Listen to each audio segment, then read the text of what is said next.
and if the fire alarm sounds, leave by the fire exit, which can be that way or it can be this way, and then we all assemble at the top end of the middle of the car.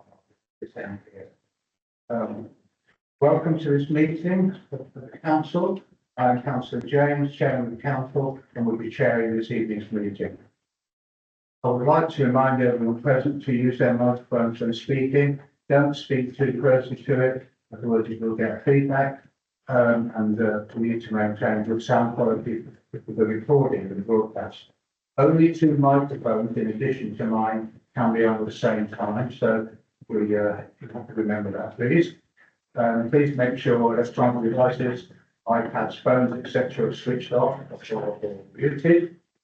Prior to the commencement of the agenda, and this is really important for us to try and understand and work through, I want to remind everyone of the amended agenda that was circulated to all councillors this week, and hard copies have been tabled this evening. When introducing the item, I will ensure to read out the page number, and this will give you time to prior to the discussion to find the relevant page. We'll give you time for that. The reason we've done that actually in going through preparing this agenda is that we wanted to go in a situation. We've got lots of minutes to go through, as you can see. We've got then the working reports to consider, and then we've got the rewilding presentation, which Kat is going to present for us.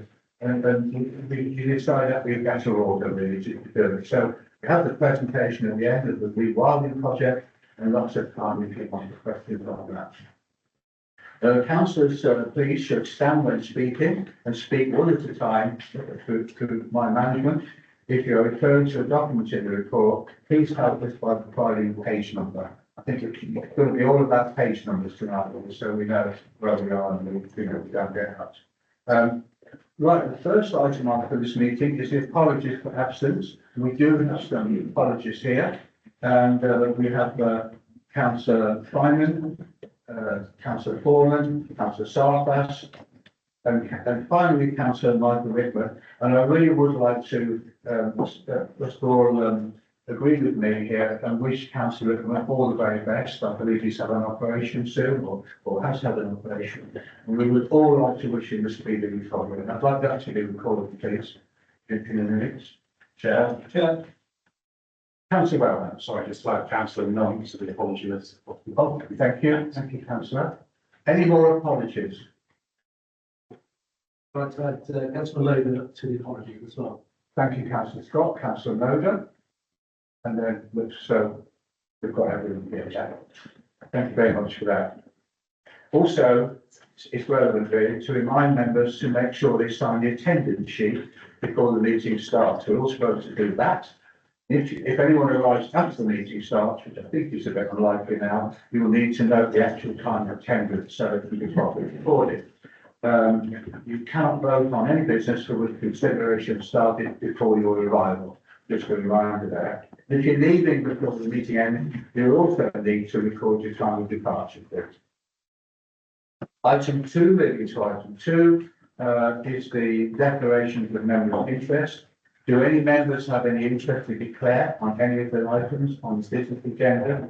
If so, can you please tell me the number of the item and whether you're interested to disclose or cumulative interest, another registered interest or non-registered interest, and the nature of that interest.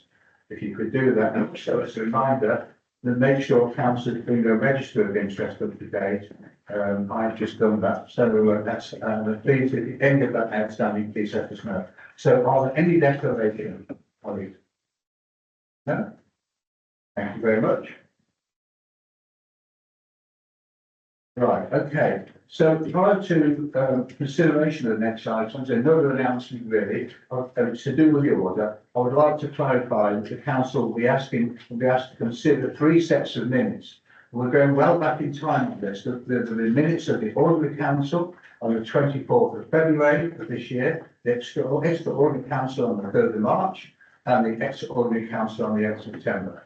There hasn't been an ordinary council meeting for quite a time. An annual council's meeting to consider the minutes of the previous annual council, and extraordinary meetings only consider items that the meeting was called for. So we've got a lot of past minutes to get through.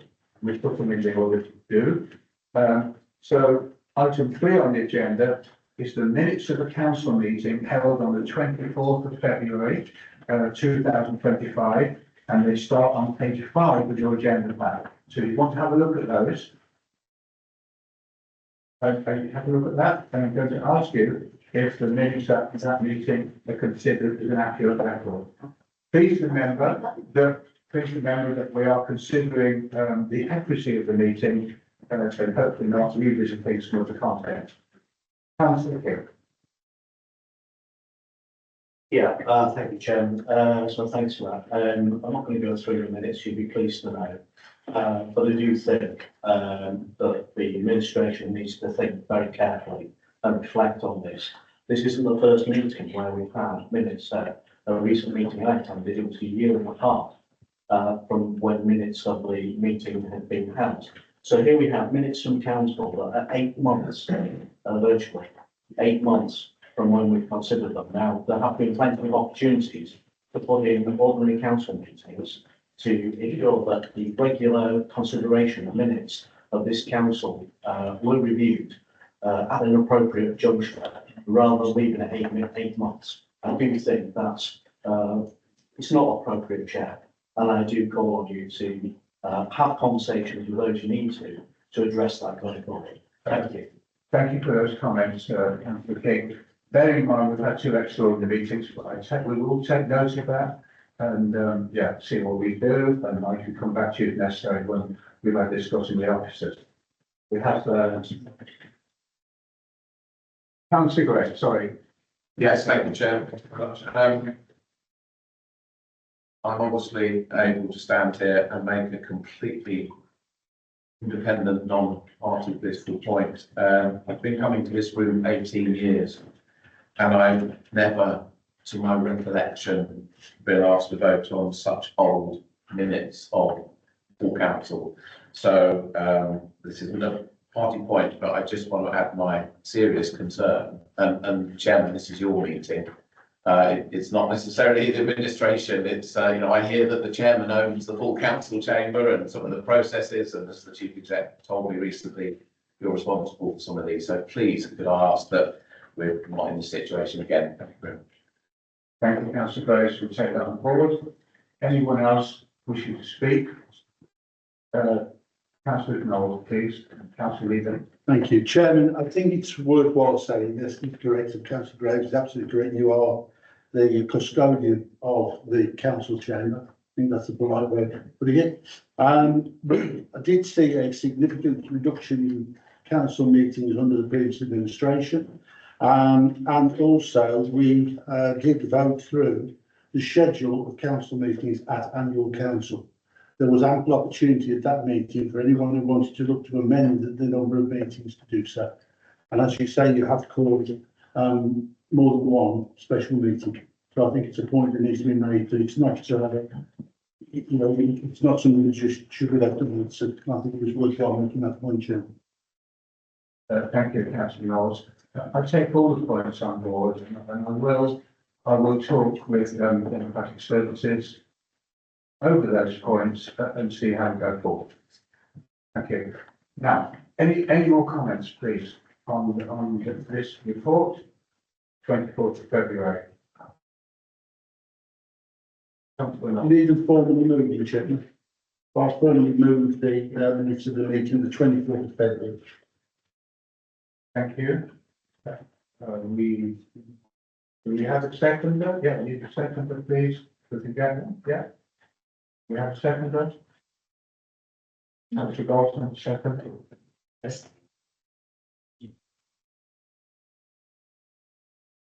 Yeah, we are going to vote on that then. So we have a proposer and a seconder to approve these minutes from the 24th of February.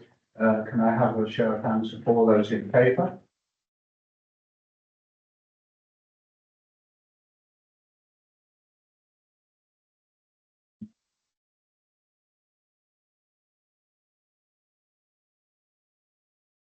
Hold the handset, please, a moment.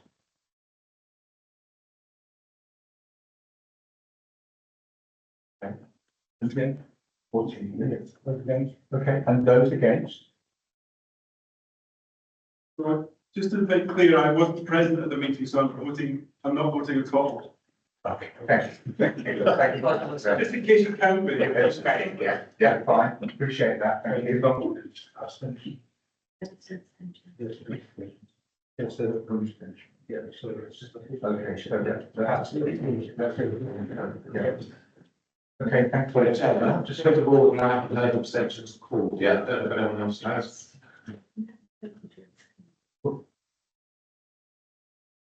Councillor Graham's position is that where people voted in favour of that motion, we had nobody vote against the motion, and therefore everybody else in the room has abstained. 44, one abstention. It's 40 for one abstention. No, I have to sign these, I believe now. We'll do that initially. Okay.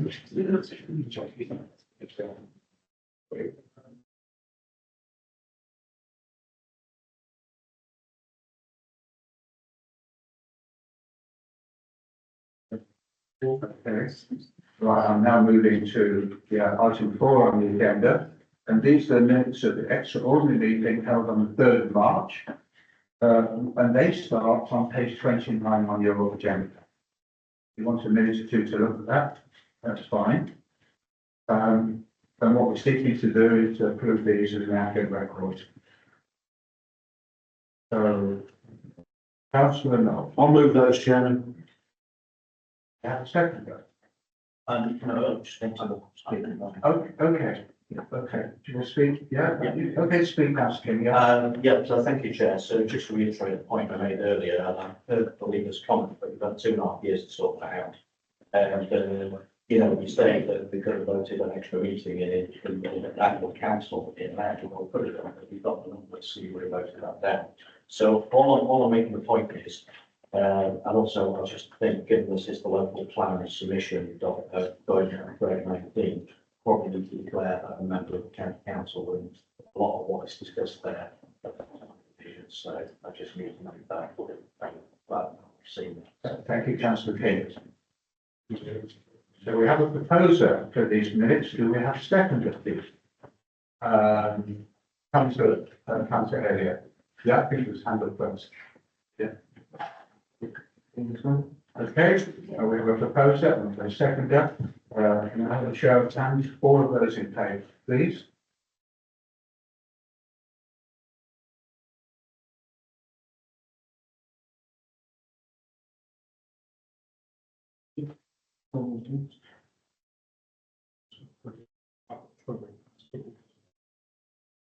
Okay, can I just?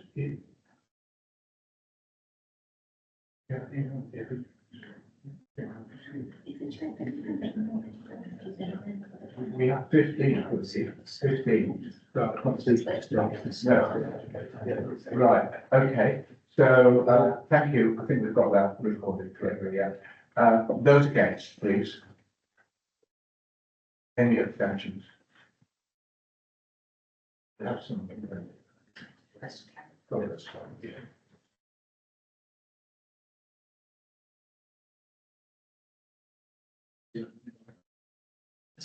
So we have 15 for and 5 against, so the minutes have been approved, so I need to sign those. Then you want all that, yep.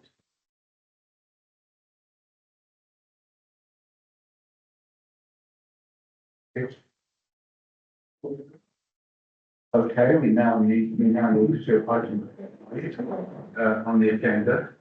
Extraordinary meeting on the 8th of September, we probably all do remember a bit about. And this starts on page 41 on your pack. So I'll ask again, is the council in agreement that the minutes of the extraordinary council meeting held on the 8th of September are an accurate record of the meeting and can be signed? So can I have any questions, please? Councillor Knoll. I'll move it, Chairman. Thank you. Do we have a seconder for that? Councillor Knight, thank you. Okay.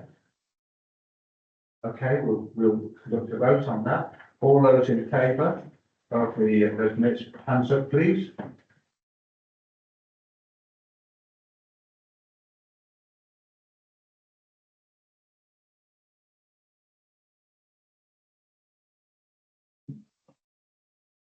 Those against, please? Any abstentions?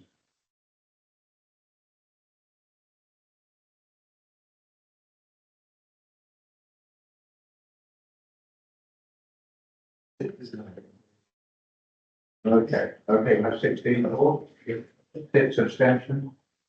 Was carried. Thank you very much. On that point. Yes.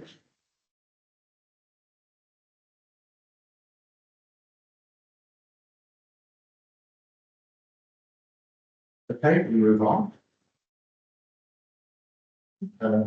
Right, we have, item 6. It's my announcement, so I'll try and be brief. It's not to say really, I've been chairman a few months now. I've actually, partaken in 23 events actually, right across the district. It's been a very busy time, I must say. I realise how busy it is. Most weekends taken up and a lot of time as well. But, I'm not going to read all through those, but there's 2 or 3 that stand out and I want to share them with you. One is the Harbour Carnival. I've been around the Harbour Carnival for probably about 25 years and even in organising it in a previous life. And it was absolutely remarkable. It was the busiest and the biggest we've ever had. Very well attended throughout the whole day. It went on in the evening and everyone had a really good time. So absolutely brilliant job. The carnival organisers, well appreciated. Then we've had the East Midlands in Bloom judging tour, which I took part in, didn't take part in the judging, but in the tour. And we've won again, I think, for the 4th year running. We've won the large town. So that's good news for Harbour District. The Farm Comes to Harbour was an interesting event too, with animals on the square. And the other one that the event impressed me because I think the Classic Car Show had over 300 cars, which is very, very interesting. And I spent most of my from about 7 o'clock in the morning to about 4 o'clock in the afternoon with that hugely successful event. But I do want to say something about that event because I was walking around, obviously with a chain on. People say, "Oh, are you the mayor of Market Harbour?" And I say, "No, I'm not the mayor of Market Harbour." And they say, "Well, we want to say to you what a wonderful town this is, and how many times we come here, and how much we appreciate it." More than 20 people said that to me, and there were people from Corby, from Kettering, from Northampton, from Rugby, from Leicester, and all around, and everyone had glowing reports about the town, how unique it is. And I think we should all know that. Every one of us as councillors have been involved in that, and many residents and organisations. But our town, I tell you, it's got a very, very good reputation, and I think we should all know that.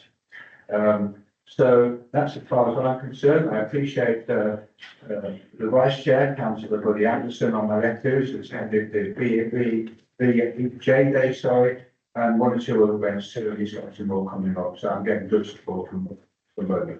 So I just want to thank all the officers and councillors that have been involved in this, helping me here. And the last thing we had was I'm starting to get organised with my charity, and there's a push on that now, which is a Smile Train charity. And we had a really nice event at the bowling club. We laid on a bowling event for all of us a couple of weeks ago. Beautiful autumn day. And I particularly want to thank Councillor Asher who attended and Councillor Philip King who attended that event. I think we all thoroughly enjoyed it. So thank you for that. And we did raise a substantial amount of money. And I will have some more events coming up for Smile Train. Maybe one this side and then early in the new year. So enough of all that. Thank you for listening to that. Now we move to item 7. But prior to this item, I would like Miss Leah Nickelbrook to leave the room, please. Thank you. Or you doing it? This is an appointment, and Councillor Knowles will present the report. Please, Councillor Knowles. Thank you, Chairman. First of all, I'd like to thank the other members who sat on the panel, Councillor Wellhand and also Councillor Knight. Yeah, Councillor Knight. It was a very interesting interview session, very interesting indeed. The meeting of this model panel took place on the 24th of September. And council is invited to approve the recommendation of the appointment to the permanent post of Head of Democratic and Elections, which incorporates the statutory role of Monitoring Officer. As you're all aware, the role of Monitoring Officer is currently being covered on an interim basis and has been since the last permanent post holder left on the 8th of August 2025. The Chief Officer Appointment Panel interviewed 2 credible candidates, and the council has been asked to approve the recommendation of the permanent appointment of Leah Whittleborough to the post of Monitoring Officer, which is outlined in the report. Council approved the recommendation. Leah has been covering the role of Head of Democratic Services since August on an interim basis, will bring to Harper District Council a wealth of skills and knowledge, including experience as a monitoring officer, having served in the role at 3 district tier councils over the course of 10 years. She's led Democratic Services, and I'm very pleased to move that the post be confirmed as permanent. Thank you, Councillor Noel. Does anyone want to make a comment? Councillor Wetton. Only to say that as a person that sat behind me, happy to second that. Thank you very much, Councillor Wetton. Appreciate that. Okay, so we need to confirm this. So those in favour of this report, please put your hands up.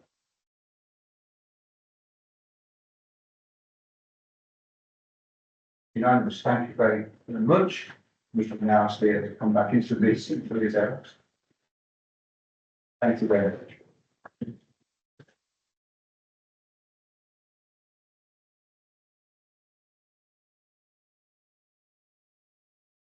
Thank you, David. Congratulations. Thank you. Unanimous as well.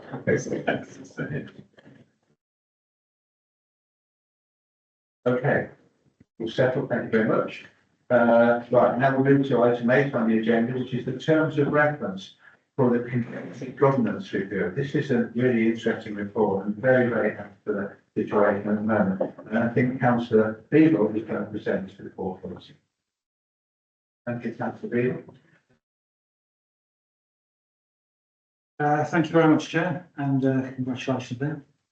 I'm pleased to be able to bring this proposal for a community governance review before council today. This review comes about through 2 events. Firstly, because several of our communities have asked us to look at their members of governance arrangements and determine whether changes are required. Secondly, because with the onset of the local government reorganisation, LGR, it is right that we take this opportunity now to consider community governance in light of the more significant change that may be ahead. I know that when this item was previously considered by Cabinet, a question was raised as to whether now is the time to do such a review with the LGR on the horizon. Doing this work now will enable us to ensure that our communities are best placed and have the representation they need as we move into a larger authority environment. If we waited until the start of the review, if we waited to start the review until the LGR picture became explicitly clear, then we just wouldn't have the time to get it done in time for the next parish and town elections in 2027. Further, it has been suggested that it may be helpful to wait to do this until we are in the new authority, but like many councils across the country, we recognise that the priority for a new large authority will be ensuring they have everything in place to deliver services to the residents and not on reorganising community governance. I'm pleased to hear that the review attracted lots of enthusiasm at the recent parish liaison meetings with lots of ideas coming forward. The key difference in the proposal since I went to Cabinet is that the confirmation of a member working group will be set up to oversee development of the proposals. And I hope if Council agrees tonight, we can move quickly to ensure the working group can be engaged in how the consultation exercise is progressing. I just also need to draw your attention to Appendix A. It's specifically on 26A. You may spot that the dates listed here refer to the September Council when this was originally not to come before this. If we agree this tonight, the terms of reference will show their approval today and publication tomorrow. Very much hope councillors are supportive tonight, as after all, this becomes a consultation exercise. listening to what our communities want before we make any decisions on whether we have to change the arrangements. If we do agree this, then the terms of reference will be published tomorrow, as well as communications out to a wide range of groups, including all of our parish and town councils, and I hope you join me in encouraging all of our local communities to take part. Thank you, and I propose the recommendations within the report. Thank you very much, Councillor Wood. I think it's incredibly important to do this. It is the right time to do it. We've got some interest from existing parish councils for changes and possibly new parish councils. So it's absolutely right that we push on with this now and try and get things in place before the final devolution. Thank you for that introduction. And I'll open this out now for discussion. Seconder. Yeah, okay, we have a second. Yeah, we have a second. Thank you, Councillor Williams. Okay, Councillor, well, I'm just starting the discussion, please. Yes, thank you very much. Thank you. I want to be clear that our group is not opposed in principle to communities having a stronger local voice, but this proposal for a community governance review, and particularly one focused on the town council for Market Harborough, is premature. We are on the verge of local government reorganisation with no clarity yet on what powers or funding might be devolved to town council, or even what structure of local government will exist in the future. Starting a governance review now is like drawing up the blueprints before we know what building we are in. This is being rushed through. If we need any more proof, then obviously we'll see the mistake will be right pointed on page 268, which is obviously the date in the past. But most importantly, we have not yet asked the people of Market Harborough whether they actually want a town council. I understand this is coming from the Market Harborough town hub, but I don't get a sense of a large groundswell of opinion on this matter. And people wanting a town council. In fact, fine, but the last time, I'm sure colleagues would around the time will attest to this. But when this was last put to the people of Market Harborough, they rejected it by some margin. So my position is straightforward. Let's not put the cart before the horse.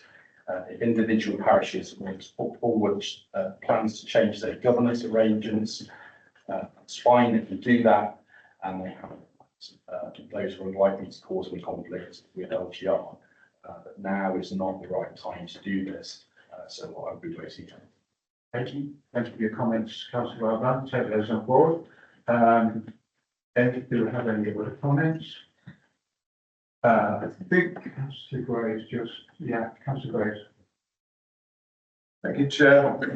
For quite some time, I've spoken in favour of Market Harborough Town having a voice on its own future, having democratic accountability. So part of me supports this, but I do feel that we're going very quickly. I would have liked to have seen further consultation. I would have liked to especially have seen the Market Harborough Special Expenses panel do some work on this. So I'll give you one example of something that's happened which could have a significant impact on all the people of Market Harborough. So as we all know, a friendship park has been created in the town of Market Harborough. Now, as I understand it, and in a different role, being that of finance portfolio holder, I'm aware that that piece of land was purchased by the whole district fund, by district money for £140,000 or £150,000. Now, that land is solely now for use of the residents of Market Harborough. So I believe it's already just going to be added to special expenses. And I felt that there should be more democratic accountability. Obviously, Councillor Woodywis, who was the sort of prime person who wanted to add this into the town of Market Harborough for understandable reasons. But do the people of Market Harborough know that they're now likely to effectively pay for £150,000 asset that obviously you were really keen to see added? So there are some really fundamental questions and decisions, and the current lack of accountability. And I would have suggested that sole example should have been looked at as a bit of a case study by the Market Harborough Special Expenses panel, because before people pay for things that they might not have wanted, they ought to be given a voice. Now, you might say that having a Market Harborough Town Council is a perfect voice for that, but that was done I expressed some significant caution about a district-wide asset with very little accountability, just being added to Market Harbour residents' bills, if you like, without further scrutiny being looked at. Anyway, so that's an example of something that I think the Special Expenses Panel should really look at with some caution. I haven't decided how I'm voting on this, but I do have concerns. The council is extremely busy with many other things. And I just felt that more work should have been done on this first before it's just going to be dumped into a review panel. Thank you.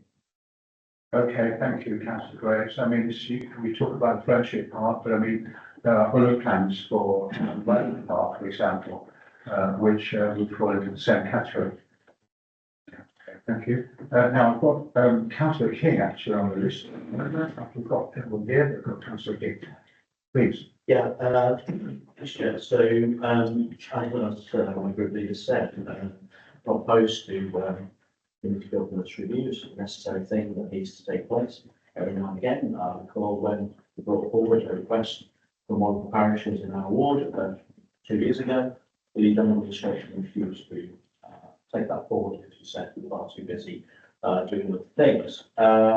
Now here we are, and now we want to do it because very obviously there's a guillotine coming with LGR, and you sense that if you don't do it now, then basically you won't be able to get it done in time. But this raises a whole heap of questions. So if we just take, for example, a proposed town council from Market Harbour, well, what assets of the district council does this town council get transferred to? Does it get, you just mentioned Wells Park, so does it get all the parks and public open spaces transferred to it? Does it get all the income from car parks transferred to it? These are important questions. Before we embark on this dash for local government reorganisation or community governance at the local level, we need to understand what it is we're proposing to be put in. Now, if I may, Chair, the second point is, and as Councillor Graves just mentioned, Councillor Wellbank, we don't know yet what the outcome of LPR is going to be. So if we move rapidly and move through and do all these changes, well, will it be the right size of council to deal with the responsibilities that it's going to have to take on? Will it, for example, be taking on planning decisions? Will it be taking on, well, we don't know that. I know you're shaking your head, Councillor Dalton, but it hasn't made its mind up. And so we don't actually know what's going to be delegated from the new authority, whatever that is, whether it's the North, Middle and South, or whether it's one Leicestershire or some other variant. We don't know what's going to be the outcome. So this, to me, is, as has been said, you know, we're trying to sort of build the building without blueprints. We really need to understand what the structure is before we actually try and fit this purpose. Now, the smaller parishes, I think to me, there's no issue with that. Again, it's mentioned in the report, there's been no petitions from any area for any change whatsoever. And to me, that's quite telling. So I think there are one or two that could probably proceed, but based on what it is, I know the thrust of this is to create a tiny council for Market Harbour, and where we are at the moment, I just don't think we have enough information in order to make a properly informed decision. I will be voting against. Thank you, Chair. Okay, thank you, councillor King. Just a little bit of response to that. I mean, town council is one of the options. My understanding is that the definition of town council is fairly well set in terms of the responsibilities. I mean, you can look at Lutterworth here, you know, and other town councils. So that you know, is a principal decision, and another principal decision is the democratic aspect of it as well. The feeling to want more democracy locally if we're heading for larger councils. I'll just give that as a response. I mean, I think the model is very well set on it. But now, there's a lot of people want to speak on this, and actually the next one is Councillor Dalton. People actually would like to. Yes, thank you, Councillor. I'm absolutely astonished that the Conservative group is most of the starting to oppose this. I represent an area that's completely parish. I cannot imagine operating without the benefit of parish councils and what they can do. And, you know, you say there's no blueprint. What we know is this authority is going to be abolished in a couple of years. The county council is going to be abolished, and there's going to be unitary all-purpose authorities. At the minimum, they're going to have a population of 350, 400,000. It might be 800,000, which is one. What do you think is going to happen to the one place in this district that has no local representation at parish level, without somebody, some organisation stand up and represent it in what will be a very large unitary authority? The county town will either be Hinckley or will carry on being Loughborough. The unitary authority's priorities and the things it has to do will not be the local issues that this authority is able to do in Market Harbour in the absence of the town council. I think that they end up with a massive democratic deficit if we don't start to carry out a review. Councillor Wellham says, oh, people haven't been consulted. That's the purpose of the review, that people will be consulted during that process and ask what they want. If you leave this until the legislation is done, it's been sorted in Parliament, we've been told which is what's going to happen, what we're going to have, it will probably be too late. What is going to happen to all those assets that are currently managed and run by the town as special expenses? I don't think they will be the priority of a unitary authority. It's going to have so much to do. There's no suggestion that planning decisions are going to be devolved to town or parish councils. I've not seen that anywhere. But what I do know is that a parish council has the statutory right to comment on a planning application. And without that, how is the town going to comment on planning applications to the unitary authority? That's going to be much more strategic, going to have to be much more strategic than this council is. So to my belief, Councillor Wellham doesn't understand what parish and town councils do. I'm surprised he doesn't understand. He's demonstrating a lack of understanding on that. We are missing out, if we don't start this review tonight, we are missing out on an opportunity that will pass us. Events will carry on, decisions will be made, and it will be too late to do anything about it. I urge council to support this review, not making any decisions tonight. We're carrying out the review, and then it will come back here for decisions later. Thank you, Chair. Thank you, Councillor Bolton. I have Councillor Knowles next, and then Councillor Asher. Councillor Knowles. Chairman, if you're going to put something structured together, it's always a good idea to have a plan. And the basic bottom line is that this is constructing a plan as to go forward. It's consulting with people as to what that plan should be, what it should include, how it should work, and what their thoughts and views are. We're not going along and saying to people, this is what you're having, take it or leave it. There might be one or two people who think that's a good way of conducting it, but personally I don't. What we're doing is we're looking to engage, to consult, and to structure this. Councillor Gordon's made a statement about the timing of all of this, and I think that is critical. Because what we are aware of is that this authority will cease to exist in 2 years, 18 months, whatever you want timeline you want to put on it. We're rapidly going towards that. However, I think there is another caution on the horizon, which people need to be very, very much aware of. And I have no idea when this is going to happen. But at some stage in all of this, the government are going to come along and they're going to put a marker down and say, that's it. As from now, you can't do this, this, this, and this. And they'll be governing what we can spend. They'll be suggesting time limits, amount limits, all sorts of things. That's absolutely going to happen. We know that. We've seen it before. And my worry with this is that we could easily run out of time for constructing this. We're not, as I say, going to people and say, you do this, you take it or leave it. And if you don't like what you're getting, well, it's off. We're not saying that. What we're saying is, what do you want? This is what we're looking at. We're looking at the town council. We've got parish councils, parish meetings, all sorts of things within this. The time to do this now, the right time to do it, it's the right time to gather the information in. And I would urge everyone tonight to support this because, as Councillor Gordon has just said, it's not about making a decision, it's about going out and consulting and bringing that back here for a decision, which is the right place to do it. Thank you, Councillor Knowles. And Councillor Asher, I believe. Thank you, Chair. Yeah, councillor Dalton did cover a lot of what I was going to say. This is only to vote for this to trigger the consultation. And I think it's really important that we get the views of our residents and to say there isn't an appetite for it. I work very closely with the hubs in town. They kind of take on a bit of a town council role themselves and they are desperately in need of something for when this authority goes. I mean, it's worrying for residents and it's worrying for people that are active in the town and that care about the town.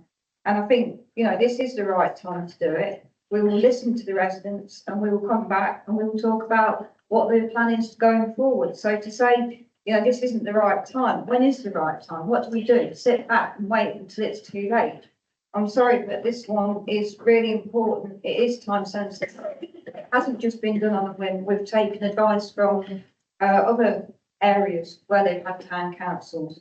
All you have to do is go online and look these things up and you can find out that other areas have done exactly the same thing.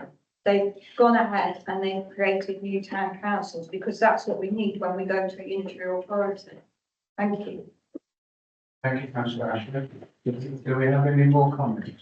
Well, councillor Page, yes. I think I was going to go for answer actually, I haven't had. Sorry. Councillor Page had quite a long while ago. She made me confirm that. I am not going to make a long speech because it has already been said on my side. And again, while I'm not fundamentally opposed to a review, I think this is too premature and it's lacking in detail.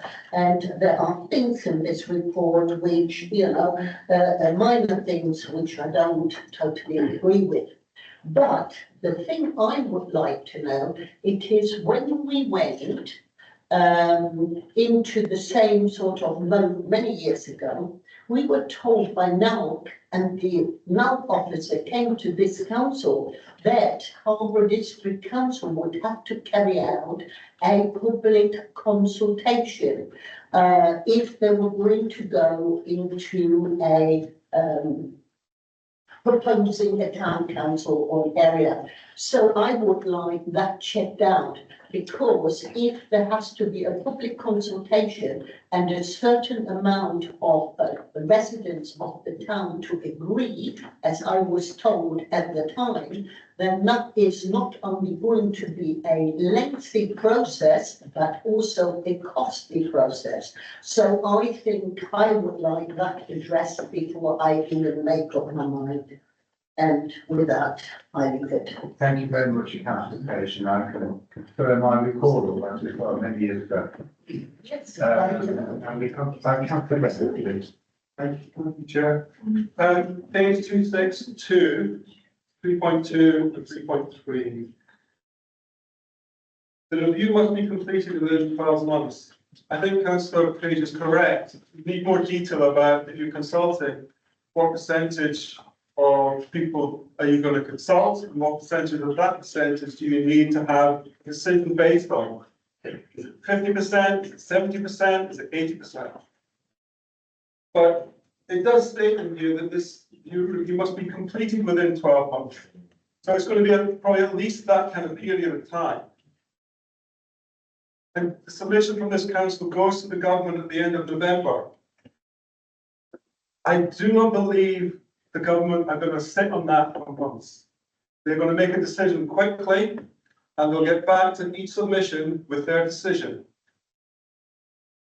Within that, they may or may not have ideas about local governance that supports the unitary structure.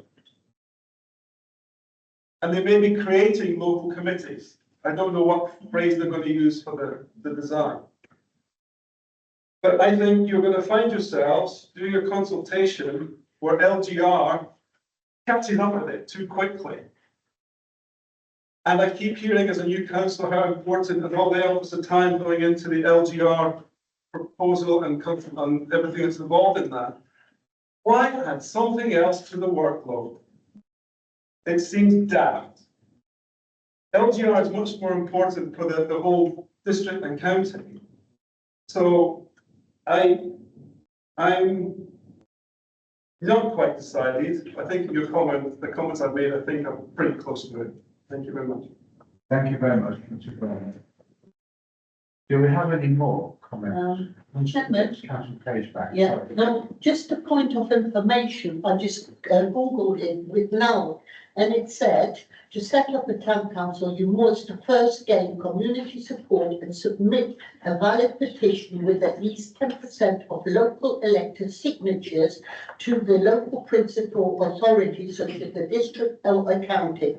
It goes on and on and on, and then it also says after that, you've got to engage the community, and you also got to set up the community review. But you have to have at least 37.5% for the areas with fewer than 500 electors. So you can Google it. And if we are going down this road, we need to look into it and make it part of the proposal, and we need to cost for it. Thank you, Councillor Page. And I think Lee wants to make a comment here on the legality of what we can and cannot do. So just to respond specifically on the law according to the process we're following. The legal framework established by the Local Government and Public Involvement in Health Act 2007. There are two ways to initiate a community governance review.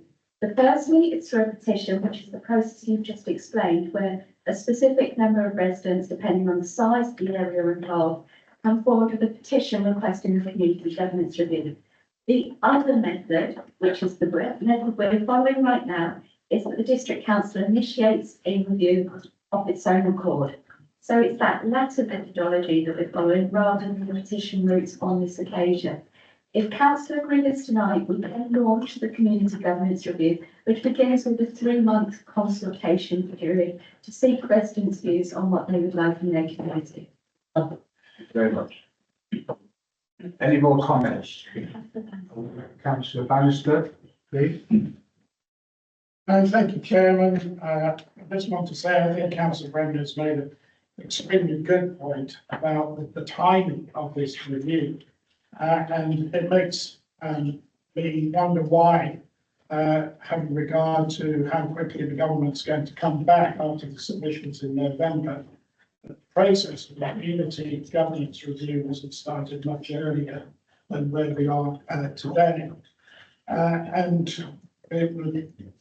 hearing now about any consultation in 3 months' time, residents of certainly Market Harbour will want to know the detail about the cost implications for them, what assets are they going to be responsible for, and what full degree of responsibilities they're going to have to assume.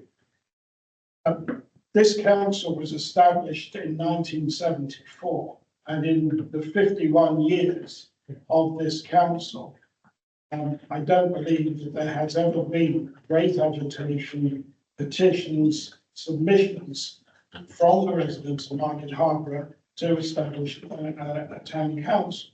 So when you talk about a democratic deficit, you have to bear in mind that there does not seem to be a great demand.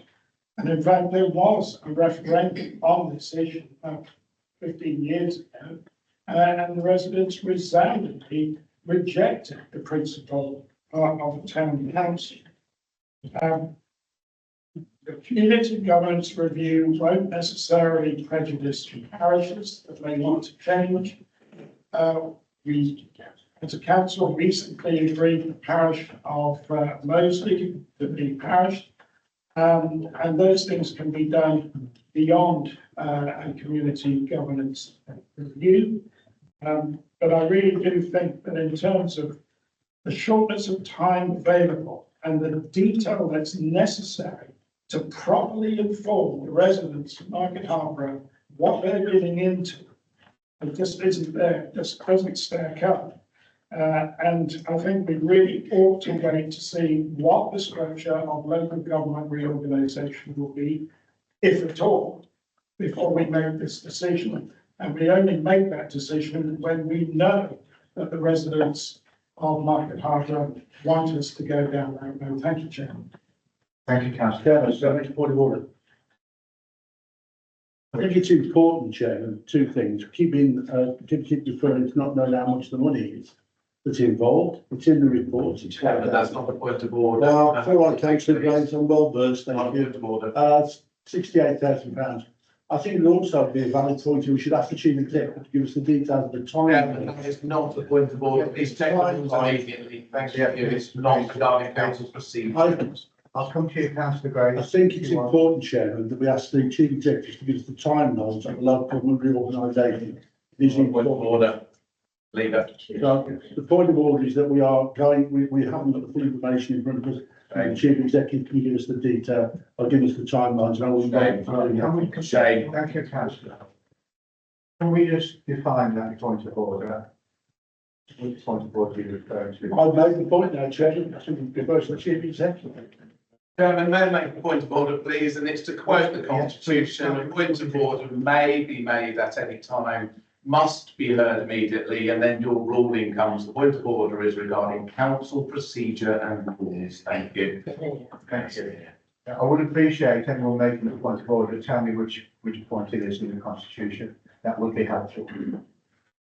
Okay, right now. Does he rule? Do we have any?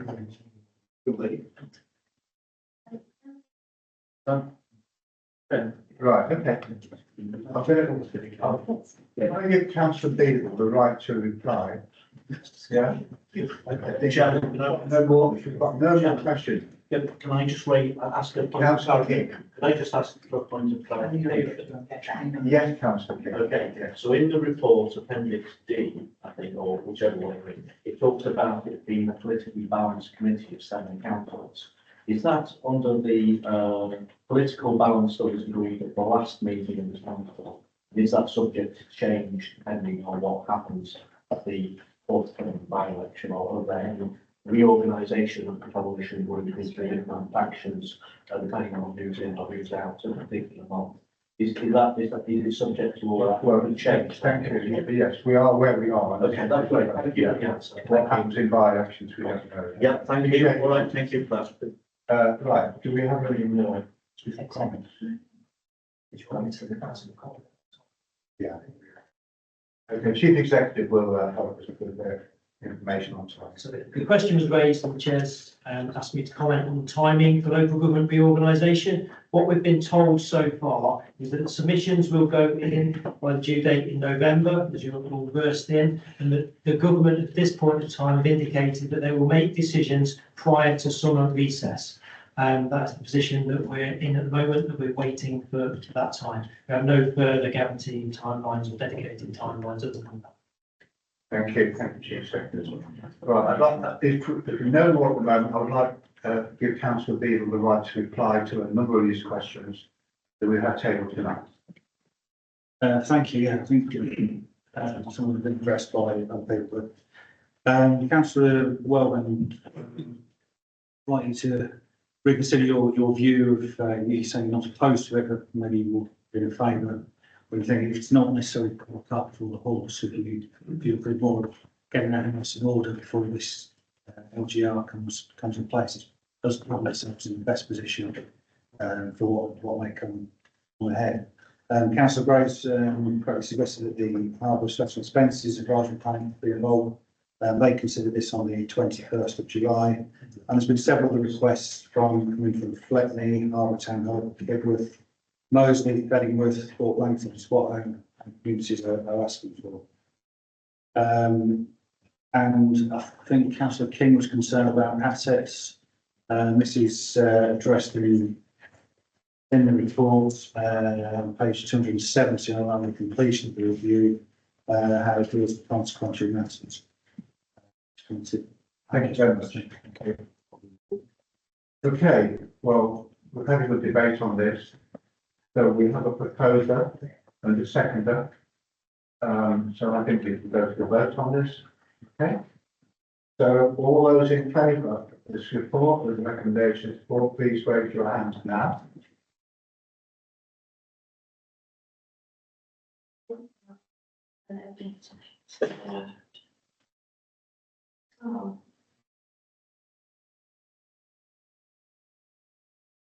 We have 12 in favour, all those against.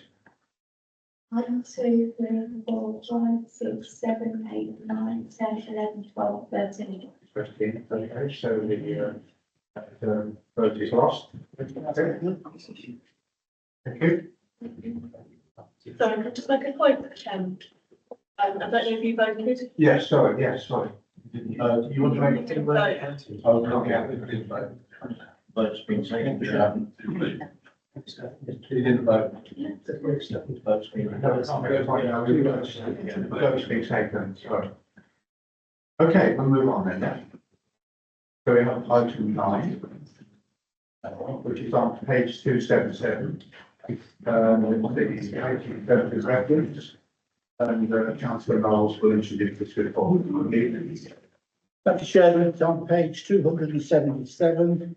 The recommendations are laid out, and it points out the revised term of the reference do not change the role or remits or powers or making of the committees, as these are taken from the current constitution. The revisions are intended to provide consistency, and that's the general point of the report, Chairman. Very much. I'm happy to move. Do we have a seconder for this report? Dalton. Okay, we'll open discussion on it. Do we have any questions or comments on this report, please? No? No. Okay, we'll move to the vote. So we have a vote and a seconder. So those in favour of this report, please raise your arm now.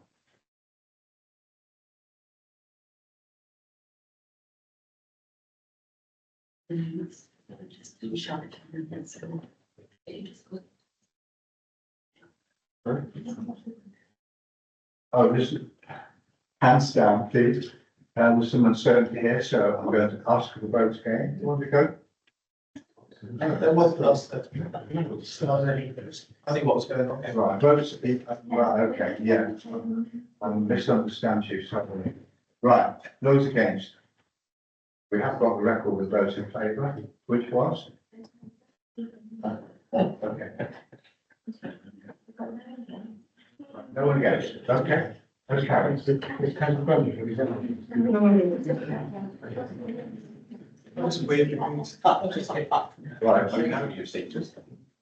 we're now going to move to item 10 on page 313, which is the nature emergency for Harbour District. And we are open out straight away. We have a proposed area for which is Councillor Williams. Do we have a second of the report? Are you going to present the report, Councillor Williams? Oh, present the report. Thank you. Okay, thank you very much, Chair. Sorry. The Harbour District Council declared climate emergency in July 2019 and produced a climate emergency action plan for adoption in December 2021. Progress is reported on. Resilience and nature adaptation were recognised as important elements of the climate emergency action, with specific actions around tree planting and pollinator planting, as well as river health, and flood alleviation. Harbour is one of the least biodiverse areas in England, with only 1.21% of the land listed as triple SSIs. Harbour District Council signed the Leicestershire Climate and Nature Pact in 2022, cementing the commitment to action on climate change and nature conservation. Harbour District Council has collaborated in the production of the Leicestershire and Rutland Nature Recovery Strategy, published in 2005. And this document will support the nature recovery action across Leicestershire and Rutland and identifies key opportunities for action. The declaration of a nature emergency was first put forward by Woodland Trust with My Society and the Climate Emergency Action, but was less well known than the Climate Emergency Declaration. Harbour did not initially choose to declare a separate emergency, and as the Climate Emergency Action Plan covered many aspects of the nature emergency. With the new nature recovery strategy and the council's purchase of the land to develop a nationally significant rewilding project on the site, which you will hear about later on the agenda tonight, the declaration of a nature emergency seems timely. Actions on the nature emergency will be captured in the annual climate emergency annual report and will henceforth be the Climate and Nature Emergency Annual Report. I submit this motion. Thank you, councillor Williams. Do we have a seconder for this report, please? Thank you. Thank you. Okay, questions? Councillor Brown. Thank you, Chair. To get the page, sorry, point 2.3. Point 2.3, the council has purchased land for a country park near Market Harbour. We have a rewilding project. I would have thought emergency would happen locally, not talking about the global climate crisis, but locally, you have an emergency if the rewilding didn't work. That would be the emergency. Look, later on in the report, it discusses 30% tree cover in local developments. No developer is going to take that as a viable option. And you need national planning policy to enforce that in any case. So although there are merits to the presentation, and there are clear merits to the presentation, the detail in the report begin to fall apart. A country park, I might be in the privileged position of growing up in a country park. But a country park needs a focal point, something that draws people in. They might simply, I'm not quite sure if the country park is rewilding or not, it just says country park in Market Harbour, but unclear. But a country park certainly needs a focal point, because it needs something to attract people to it. You need rangers to manage it. You need perhaps an access charge. So I think there is a requirement when you discuss country park for greater expertise than this council currently has, because you need experience, I know, from the National Trust. My experience of growing up was in the National Trust of Scotland, on the west coast of Scotland, in Ayrshire, at Clay Country Park. It had a castle. It had a large lake. It had a coastline. That's a country park. It has focal points of attraction to draw people in. Country parks should be self-sustaining. It needs income, and it needs income for visitors, it needs car parking space for people to arrive at and have accessibility to the country park. So I am at a complete loss. What is being discussed in terms of a country park near Market Harbour, because I cannot think of a focal point that is a country park standard, within the Harbour district.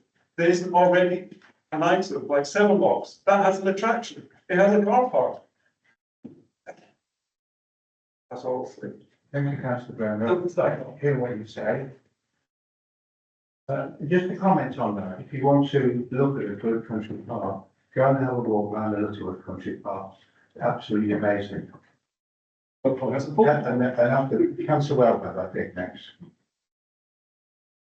Yes, thank you very much. Well, listening to some of the language around this, you think that we're expecting to see doom and testament. But of course, nature matters. Of course, we all know that. But the way this is framed, declaring yet another emergency, feels more like theatre than about doing the hard graft about what actually helps wildlife. And I do have to say, I find it extraordinary that this council, whilst declaring a nature emergency on the one hand, is also, on the other hand, proposing to carve over the countryside with a brand new town the size of Lutterworth. Residents want the council to do the basics right, empty bins, clean the streets, that sort of thing. They do not want gesture politics. And frankly, people are tired of the relentless sense of crisis. If everything is an emergency, then nothing is an emergency. So yes, let's care for nature, but let's do it through practical policy, not performative policies. Thank you. Thank you. Thank you for those comments. I think from councillor Graves, I think. Thank you, Chair. I was going to reserve my comments more towards the end. I spoke a bit earlier in the previous debate and wished I would have held on a little bit, but I've decided to speak now and earlier in this debate, for the very reason as to the significant lack of analysis or scrutiny or background or logical reason in this report. And my gut feeling is to the leader of the cabinet, what are you doing? If you look at this report, you have the cover sheet, which is a lot of cover sheet information, and then you have page 314. And then page 315 is the standard titles, implications of decisions, corporate priorities, etc., etc. So we've had one page report to consider something that sounds as serious as an emergency. One page, which actually starts off and talks in several sentences about the pre-existing climate emergency that we've declared. So the whole page is not even on the nature emergency. Now, I do appreciate that Appendix A is the declaration, which contains some further information, but I want to give a serious note of concern. Point 5, 2/3 of the way down, the fifth bullet point. This is committing this council tonight, fifth bullet point 5, to require new developments to commit to a minimum of 30% tree canopy cover. Well, that sounds fantastic, but do we even know if any developer is able to commit to that?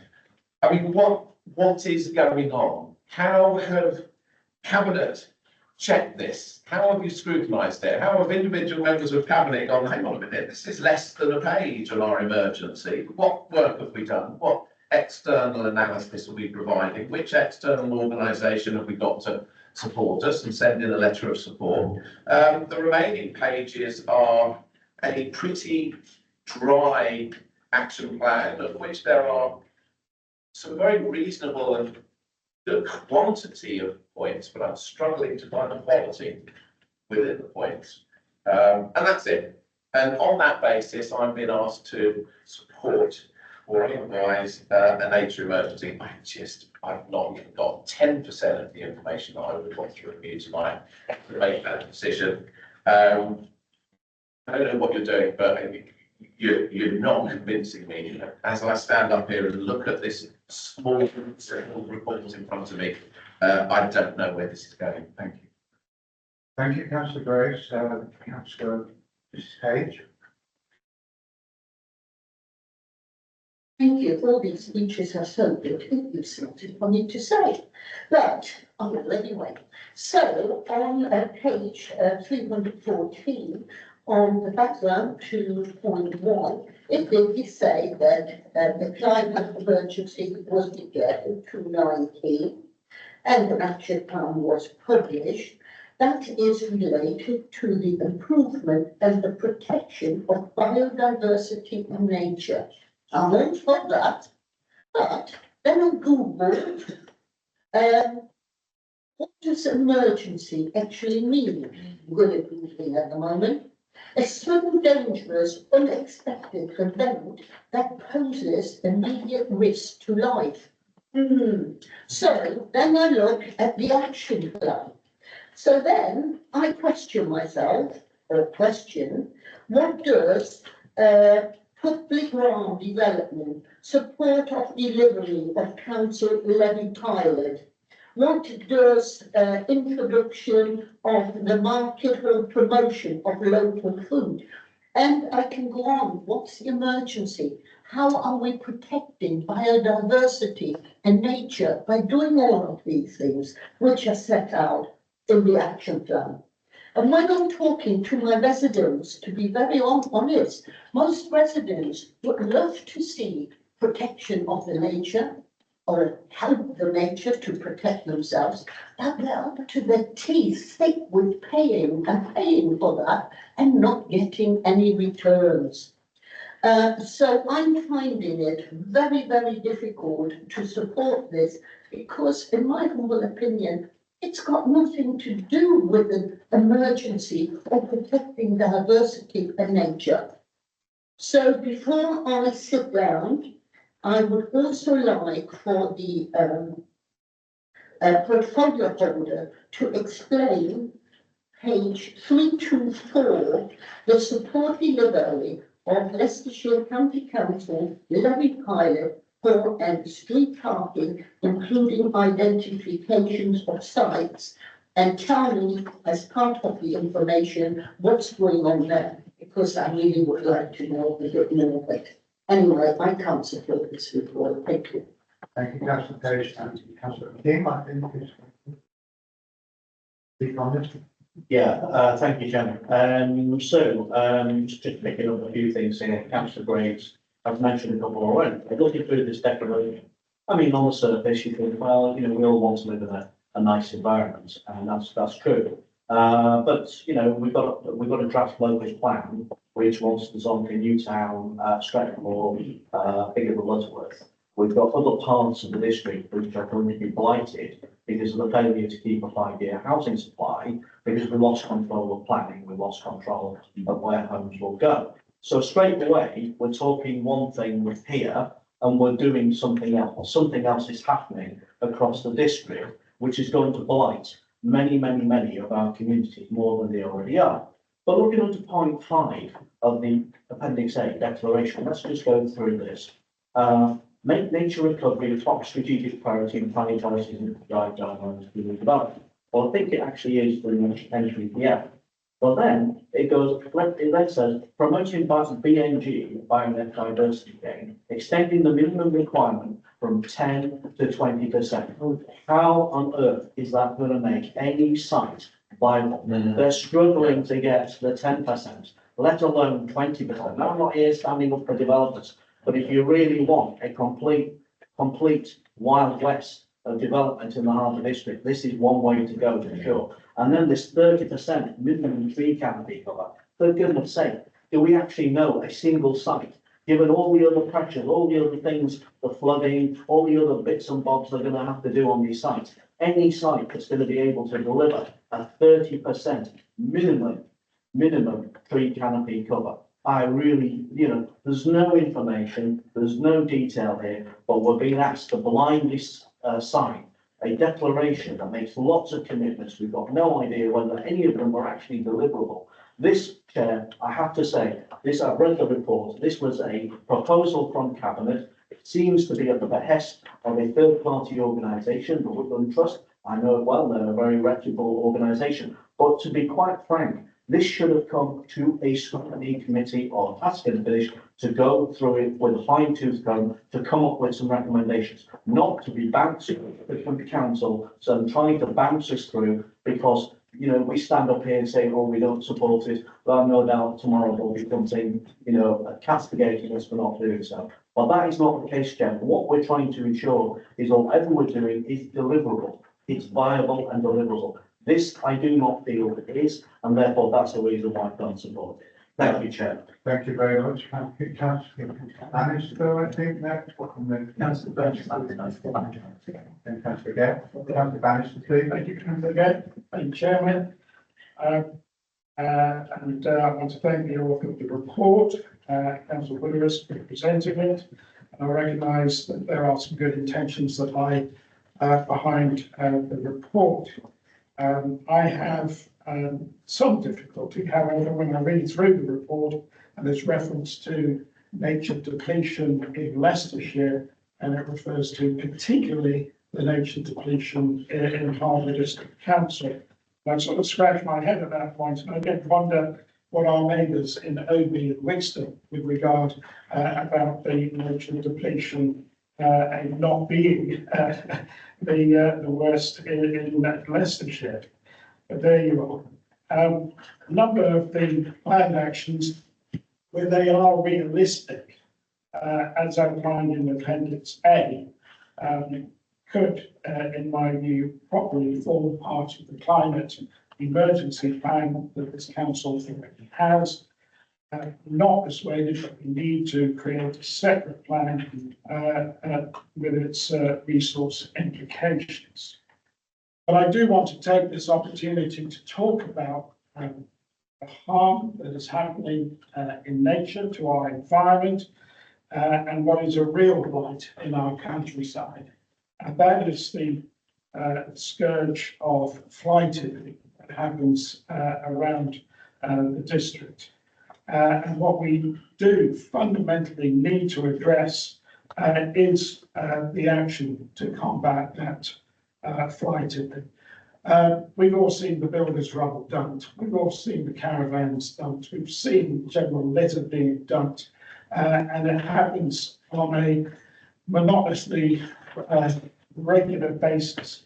We've got a hard-working waste team that has to react to this scourge. So when I read through the report and it talks about a commitment to resources to fund a tree officer, I would rather see that commitment to resources be funded to add to our waste team so that they can combat much more quicker the scourge of fly tipping that affects this district. So instead of declaring a nature emergency, perhaps as council really ought to declare a fly tipping emergency and really address actions in respect of that. Now, I know that we did have a tip-off campaign, but that's some years ago, and that clearly needs a refresh.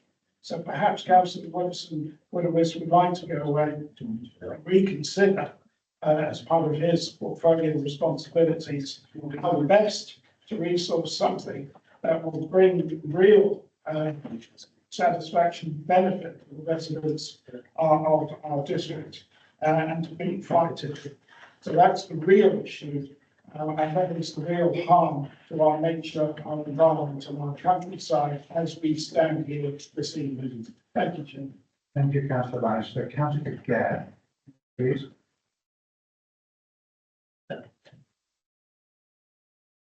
I'm going to have good here to have a microphone change.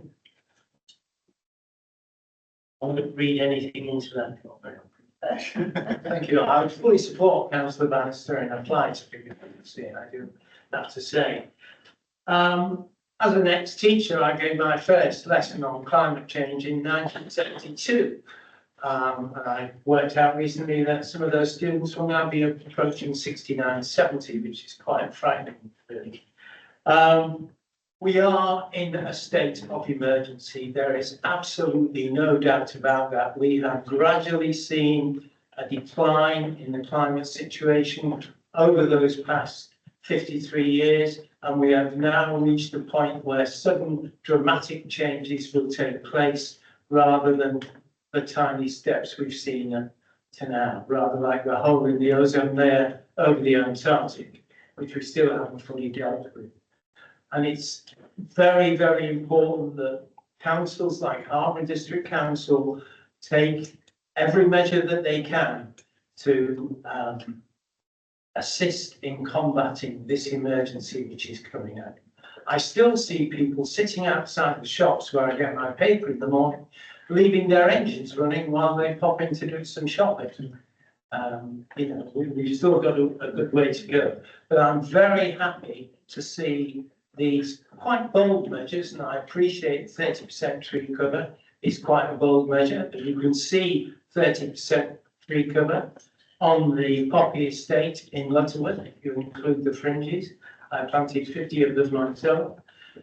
Magna Park planted 2 million trees as part of their development. So these things can happen.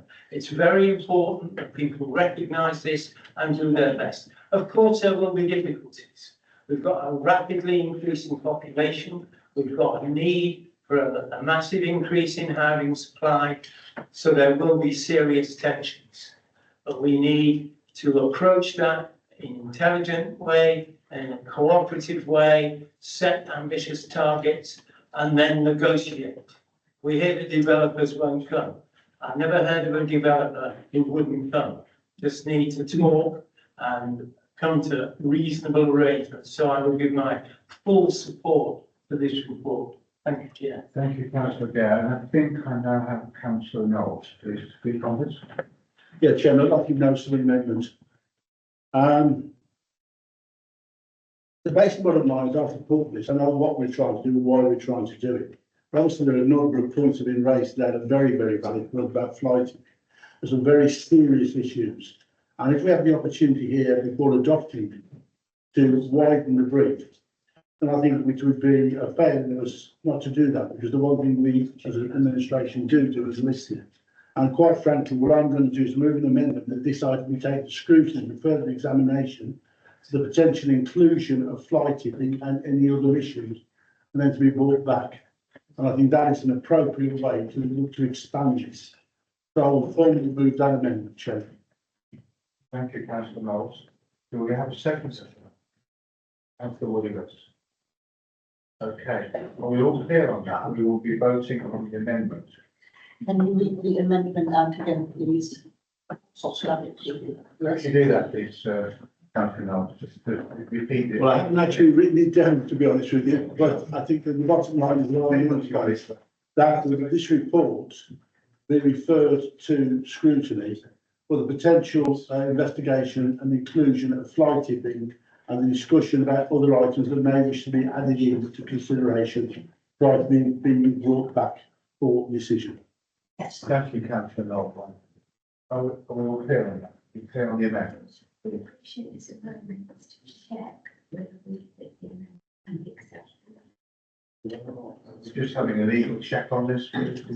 Quick point of order, please, Chairman, and it's an inquiry as to Which point of order are you? the point of order regarding procedure is, does councillor Knowles' proposal replace the recommendation, or does it add to it? Because obviously various members tonight, this is a procedural point, Chair, have raised concerns over capital work basically done on before a major emergency is seriously considered. But I would, for example, if this recommendation has been replaced, and rather than vote on this evening, we are sending it to scrutiny for the work, etc., I would support that. But if the amendment is to add to this, I would.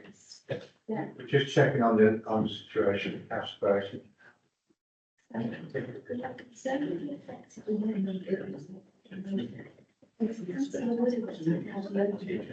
Withdraw his motion and ask his scrutiny committee to consider it, and then still to approve the temporary amendments. Do we understand that? Yes. Yes. So our concern is that the amendment as proposed would negate the substantive motion and therefore couldn't be accepted. However, councillor Woodward could withdraw his motion and replace it with the consent of the seconder, and instead have that matter referred to the scrutiny committee to consider directly. Councillor Woodward. I'm happy to withdraw my motion to send it to scrutiny if that's the everyone want. Second for that.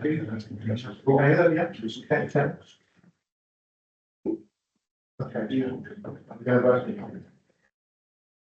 So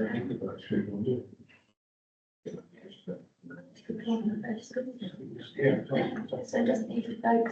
No, we don't need a vote because it's being withdrawn. Thank you. That's still with you.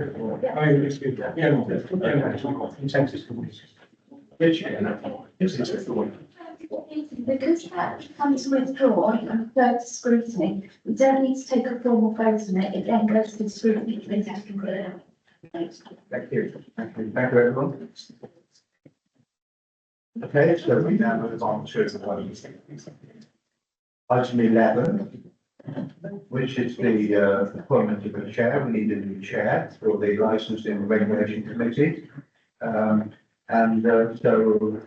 We now invite nominations to chair the licensing and regulation committee. Mr. Wellback, I think. Yes, thank you very much. I would like to propose councillor Peter Scott for chair. Thank you. Thank you very much for that. Councillor Peter Scott, do we have any seconder for that? Councillor King seconded that. Any other nominations for councillor? I'd like to propose councillor Elliott. Seconder for councillor Elliott.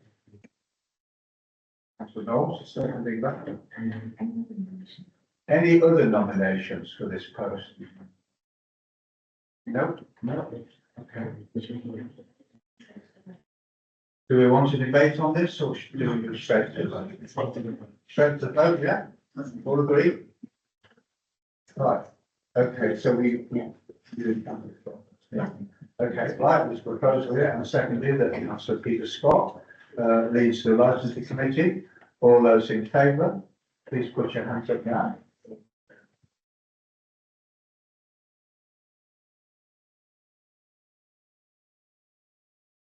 Yes. Okay, now we now vote for Councillor Elliott for that position. Hands up, please. It's about 8, 9, 10, 11. 12. 12.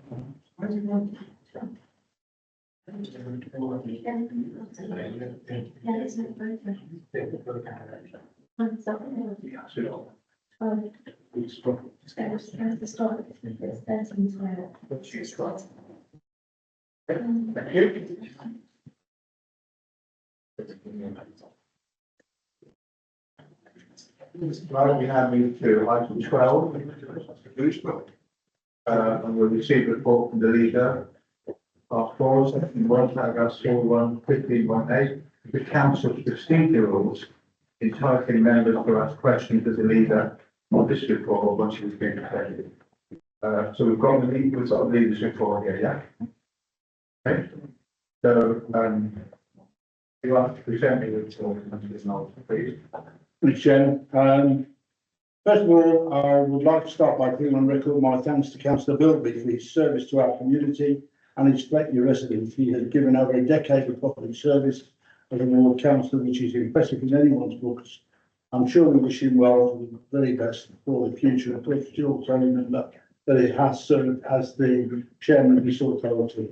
I think on more than one occasion, certainly for more than 1 year. Now the recess is over and we're back in the swing of things, I will be restarting with the town and parish councils. As members will be aware, I've visited a number already and I think let us do a number more. If you'd like to specifically visit the parish in your ward, then please just drop me a message and it will be arranged. I'm pleased that tonight we will have a presentation from our Director of Communities on the rewilding project. It is coming up to a year since I met with Councillor Bateman, the then leader of the opposition, and talked to him confidentially about our plans, which he fully supported. It has been and will continue to be a long-term project for our future generations. I know that we are all keen to get spades in the ground, that really is not the stage we're at. We are continuing to work with partners, listen to the experts, and seek further landowner involvement. It's already been talked about as a project of national significance, which we should all take pride in. I will leave any more detail for the presentation. On local government reorganisation, we are now just 6 weeks away from the submission to government for our final local government reorganisation proposal due on the 28th of November. Officers are continuing to work on the final draft version for consideration by our North City South local authority partners. We will be publishing the proposal with our joint scrutiny papers for the meeting on the 3rd of October. This will be followed by discussion at the council on the 10th of November and then for final consideration by cabinet on the 12th of November. And that's my report, Chairman. Well, Pam? Thank you very much. Thank you, Lisa. And just to thank you for your words on Councillor Bilby, former Councillor Bilby, and obviously best of the future there and his wife. I know that we are going to be talking about rewilding next, but I have to say the information coming out of the administration on this project has been woeful so far. I've not seen any business case for this.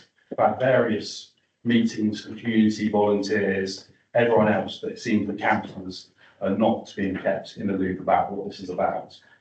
And the only thing we've really seen is the front page of a Park Mail showing some sort of AI image of the Serengeti and Market Harbour, which quite frankly is ridiculous. And so I'd just like to ask the leader, because I had an email from you last night at 5 to midnight saying that when I put forward the names for 4 subgroups and a steering group, but really we have no idea what their terms of reference are. We have no idea who's on those groups. We have no idea what they're going to be discussing. And really, I'd just like to ask the leader, if you would give us more clarity on these things and commit to more openness about this project, because at the moment, we're not being kept up to date as we should be as councillors. And my second question is about the tours to parishes and visits to parish councils. And I should believe that when you do visit parish, you can also include the ward members as well. Thank you. Thank you, Mr. Wellburn. We have Councillor Graves. Your comments on this report, please. Yeah, thank you, and my comments do include questions for the leader, specifically regarding the rewilding Harborough comments the leader's made. I want to know why, when I was on cabinet, I wasn't told about the rewilding project, specifically the rewilding part, various third-party partners, various council desires of what to do with it. I don't know whether my Green colleague at the time was fully planning with the leader, but as a full member of cabinet, I was shocked when I attended a presentation in this council meeting with the media, and I found out for the first time what was going on. I was trying to be really pleased at the time. Certain things sounded very good and very interesting and positive, and lots of correct things were saying, but inside I really was dismayed, but I didn't know. I did know about the land purchase. I did know about plots 1, 2, and 3. I did know about the adjacent nature of specifically one of the plots to the current waste depot. I did know about the possible extension plans that could enable the council to do. As finance portfolio holder, I was very clearly seeing lots of advantages. I was linking it through to the waste contract, the next waste contract. But anything to do with real rewilding nature, third-party organisations, partnerships, other landowners, I didn't have a clue. Thank you. Thank you, Councillor Graves. We now have Councillor Mrs. Page. Yeah, thank you to the leader for offering to come to the parish councils, and in due course I shall send my little list. Looking forward to welcoming him to my little villages. In regards of the environmental services contracts, I'm very pleased to see that it's now that there are 2 street cleansing vehicles have been delivered. So could he please assure us when they start to be in operation? Because we're looking forward to seeing those vehicles in Littlewood and in the villages. Now, the leader and I had a wonderful afternoon out visiting my villages, and we've enjoyed our day going around looking at endless heaps of lighting. And so really I should have brought it up, but I thank Councillor Bannister for doing it, because as a leader knows, my David ward is majorly affected, more so than anywhere else. And I was wondering if and particularly over the last report, whether the leader can give me some assurances that we include resources that will help our teams to ensure that fly tipping is being picked up quicker, faster, and more efficiently. Because we all know that no matter how hard we try, we cannot totally eradicate fly tipping. And therefore, with it being an environmental issue, we need to have the right resources for our staff to be able to continue dealing with the constant pressures.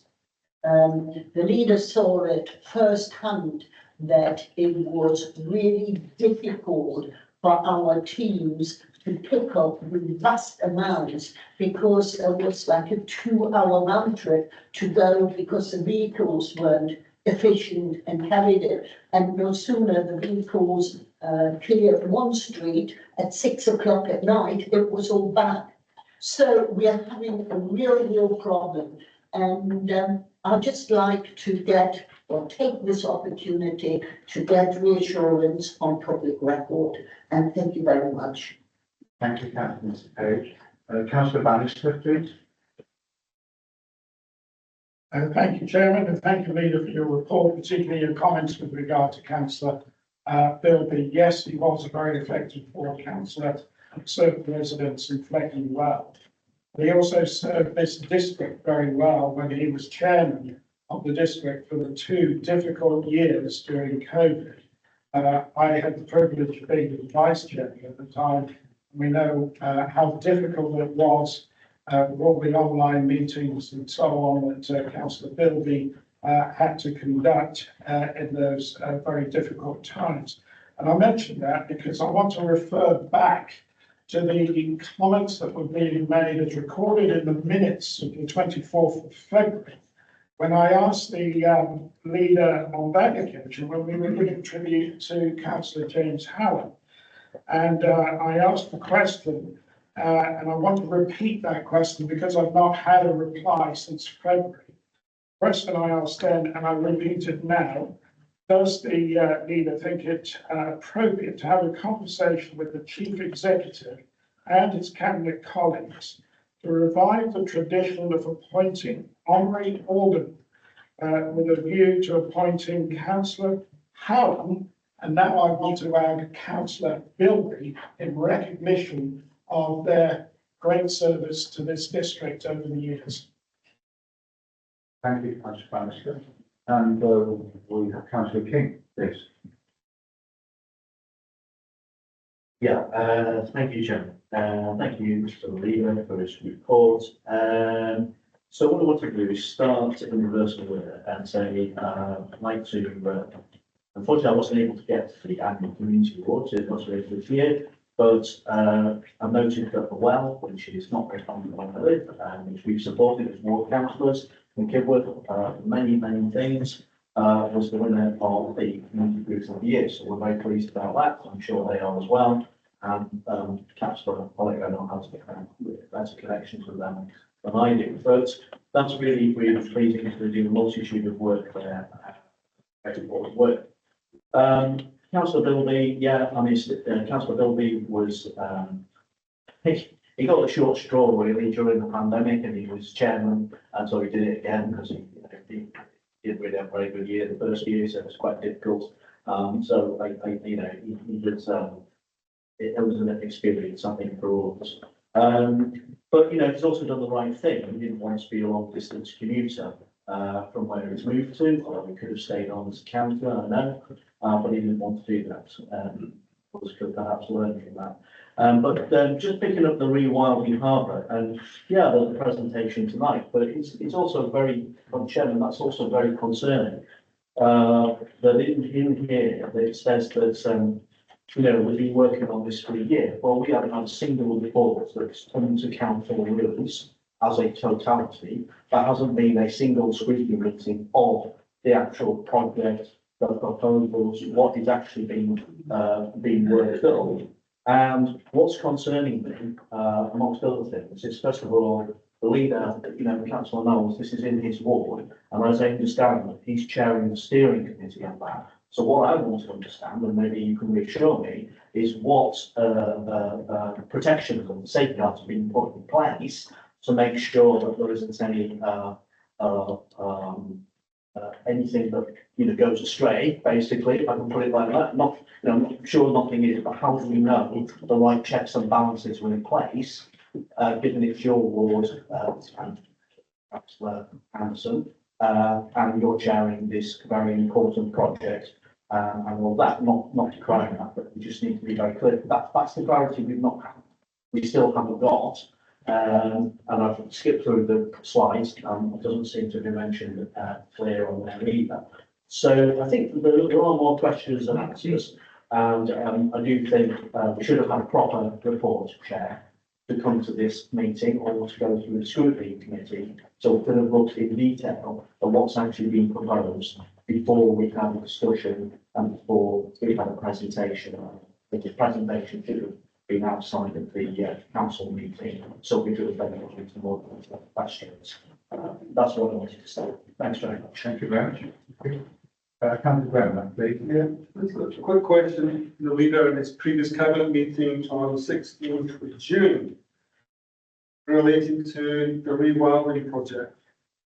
You had a paper in that cabinet meeting, which I'm sure Councillor Lucas would recall, which is the local nature recovery strategy for Leicestershire, Leicester and Kilburn. It's extremely detailed, as I'm sure the cabinet discussed at that time.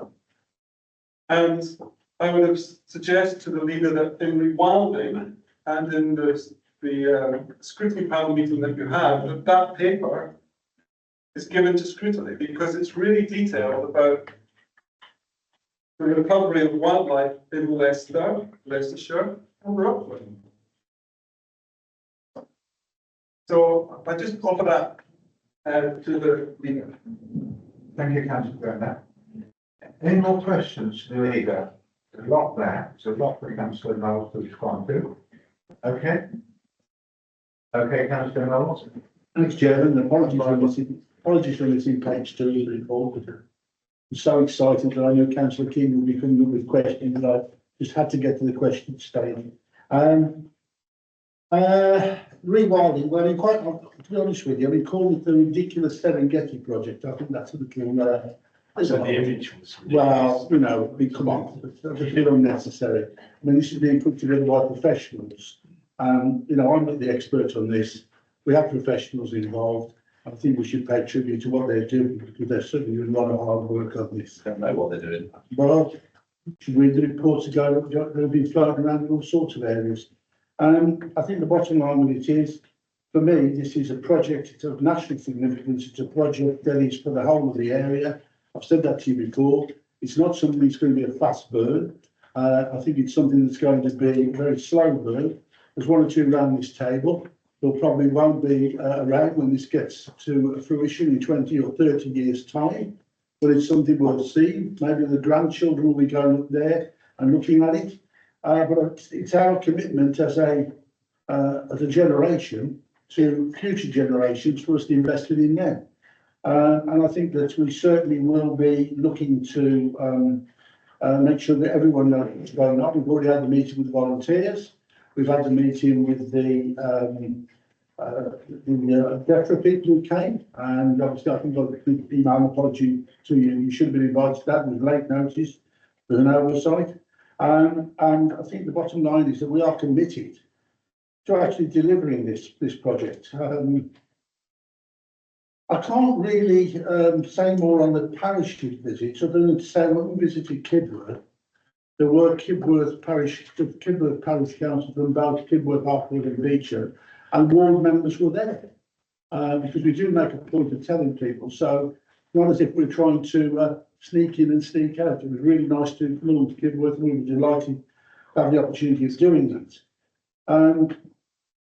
I have to say to Councillor Graves, I really can't comment on your recollections of what you did or didn't remember or know at that time. I've spoken to other members of the cabinet after your comments, and they all seem to be pretty well au fait with what was going on. So I'm just wondering whether it was meetings that you were not at or something like that. I'm more than happy to share anything with you. Not a problem. Very happy to do that.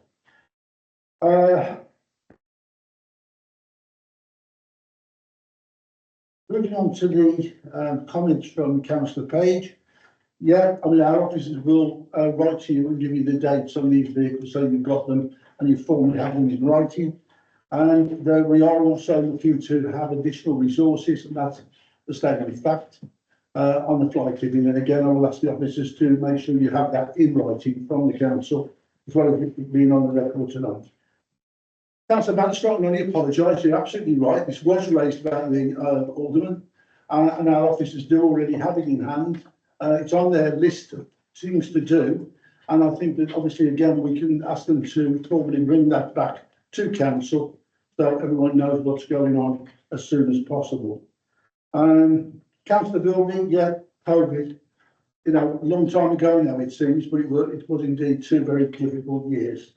Councillor King, well, I've got to be honest and say it was tragic you weren't there on the night. because quite honestly, you were on my table and I was really looking forward to seeing you for the evening. So it would have been nice to have had you there at the community projects. There were some fantastic awards. It was a lovely evening and you're absolutely right. Many, many very worthy winners. So sadly you weren't there, sadly you couldn't make it. As far as the rewilding is concerned, well, I think I've covered that. Let's wait until we have the presentation from our officers. As far as I'm concerned, I have said this to the officers, the chief exec and all of them, we have to make sure that we maximise the opportunity to share with people what we're doing with this project. Because we have a project which we've opened the door on with 130 acres, and now it's well over 500 acres that people are looking at to bring into this. So it is huge. I'm really glad you picked your words carefully with what you were saying to me about ONC, because I know you wouldn't want to go down the route of making any accusations. Absolutely. So as far as I'm concerned, again, it's all in the book. And Councillor Bremner, again, rewilding project, local recovery strategy, all of that must be taken into consideration, and it will be. Thank you, Chairman. Thank you, Councillor Mullins. Okay, good response there.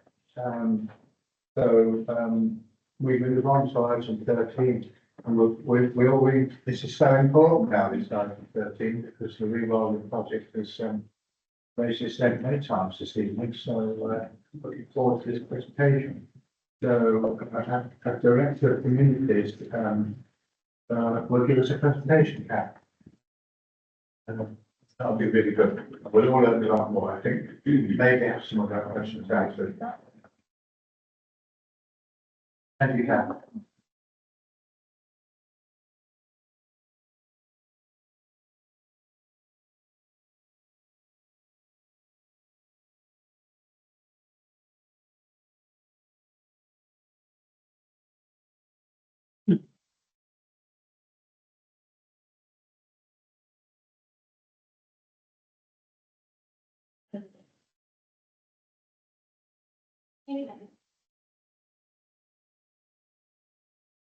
And we've seen the presentation. Please move around if you want.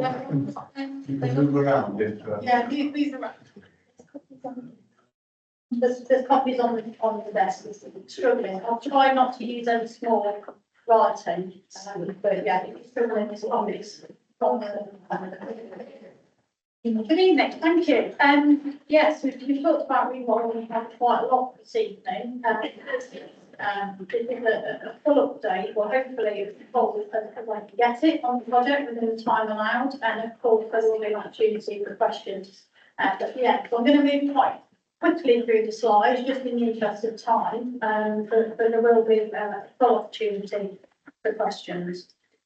We are conscious, and it has been mentioned tonight, we are conscious that this is the first time that a full update has been given to all councillors, and recognition of that is why we wanted to do this full council. We wanted to have that full opportunity, and I'll come on to talk about other opportunities for member engagement throughout the presentation.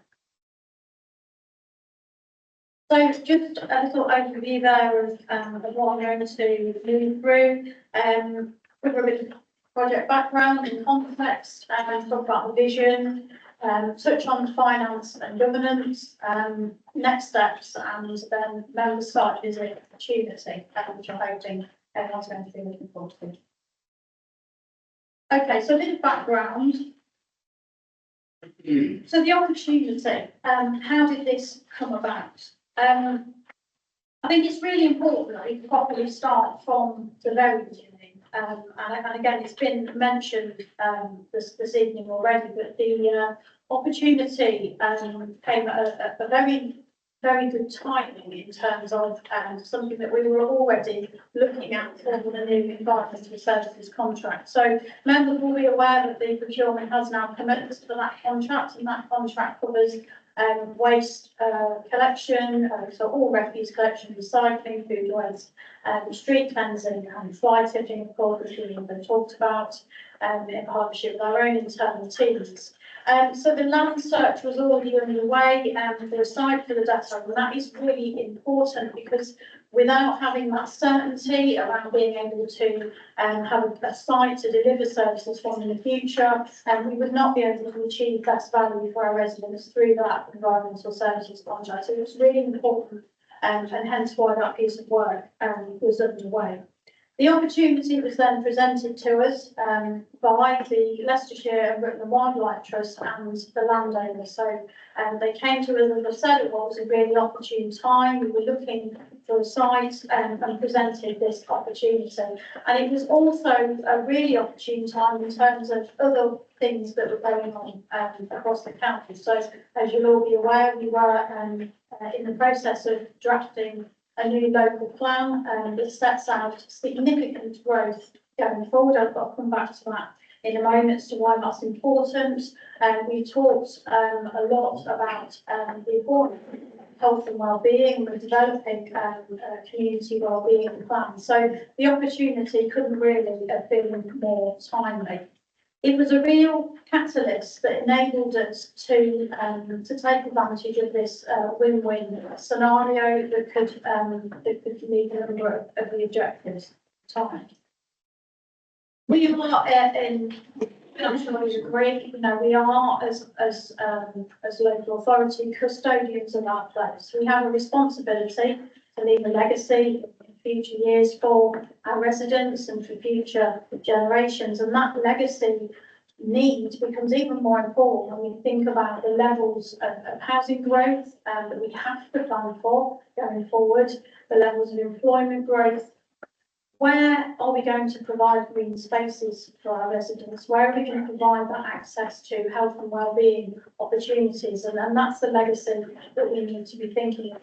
So, as I say, it really did present us with an opportunity to look at meeting all of those objectives through the purchase of the land. This is the land, and for those of you who are not aware, you can just about see the 3 plots of land on the plan outlined in red there. You can see the just about again might if you print out. You can see the white line, which is the old railway. Got the A6 sort of cutting through 2 of the plots, and got the River Welland. You can just about see to the east of the site. But apologies, I appreciate it's very difficult to see on there, but we can circulate plans afterwards. But that just shows you the plots 1, 2, and 3 of the lines that were purchased. That is, for those of you who don't know, that was just northeast of Royal Bowden and Elwood. So I'm not going to go into all of the detail around why there is a need for rewilding in Harbour. It would take too long, but I am just going to touch on some of the key points. And I think, again, a lot of this has been talked about this evening around the real need for nature recovery and the somewhat dire state that we're in terms of nature. And this is particularly the case in this area that we call the Welland Valley. The Welland Valley is a heavily modified landscape, and when we say heavily modified, what we mean by that is that it isn't in a natural state. So it is not how it would have been 200, 300, 400 years ago. It is heavily farmed, it is heavily agriculturally managed, and it is ecologically degraded. And when we say ecologically degraded, what do we mean by that? Well, what we mean is there are little to no protected sites. So there is one triple SI near to the rewilding land. That's a site of special scientific interest, borrowed as a triple SI. There is extremely limited woodland cover and habitat connectivity. And you can just about see the image there on the slide. You can see that that's and when you look at that, you have to ask yourself, where are birds going to live? Where is nature going to go? There are very few trees, there are hedgerows, but there are very limited places for nature to thrive. the agricultural nature of the land itself means that there are very limited opportunities for nature such as butterflies, because there are limited natural grasses. I could go on, but I'm sure that you get the idea. There are increased risks of flooding, and we've seen a lot of flooding over the last few years, and there are increased risks of flooding because the natural water table, the natural hydrological system that would have once connected with the River Welland is not there anymore. It's been changed, leading to impoverished watercourses and limited access to nature. But we can bring it back, and that is the good news. We absolutely can step in and reverse this, and that is being done in a lot of places around the country. There are a lot of really good examples of how this can be done relatively quickly in nature terms. We're not talking 100 years, we're probably talking sort of 10, 20, 30 years before we actually see a really, really significant difference.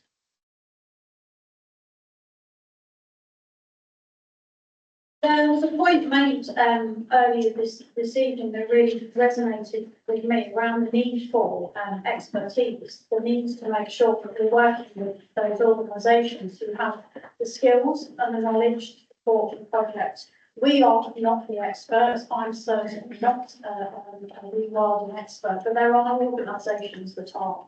And so the key partnership with I've already touched on it in the Wildlife Trust, but we're working with another, a whole host of other partners, and you can see them on there, Water, the East Mercia Rivers Trust, Market Harbour Gardens Charity, and the Canals Rivers Trust, and they are really key partners for us. They are critical to the delivery of the project, by pulling in their expertise, but also their surrounding land. We can maximise on that ambition and really maximise on this opportunity.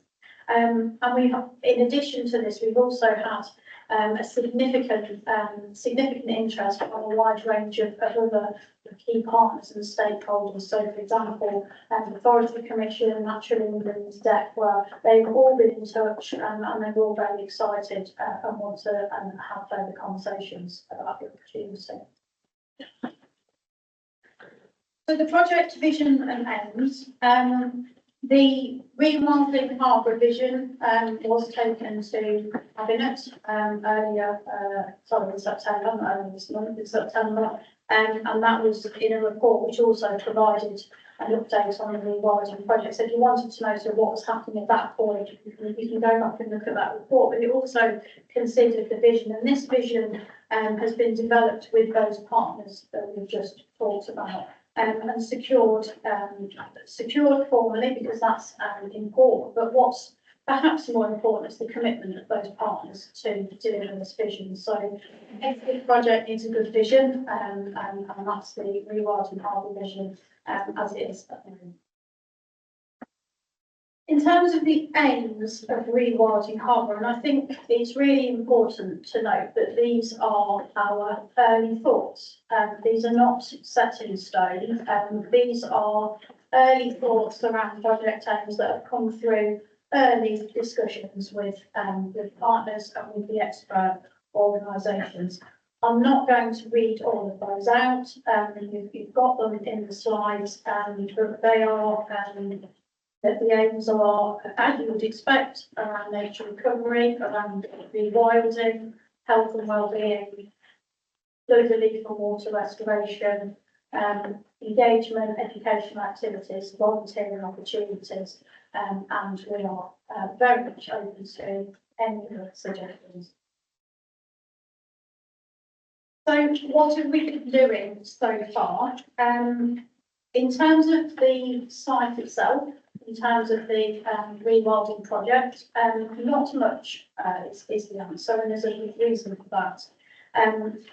This project is a very long-term project, and for many reasons it's really important that we don't rush into making decisions. We don't rush into doing things that could be premature, that we need to allow the land to rest, we need to allow some recovery to start, and we need some periods of monitoring, really understanding this is a very significant asset that we've purchased for the community. We need to fully understand that. And so, in terms of the land, as I say, not a huge amount has been happening, but we have been putting things in place in the background to enable us to start having these wider conversations with you as elected members and with our communities.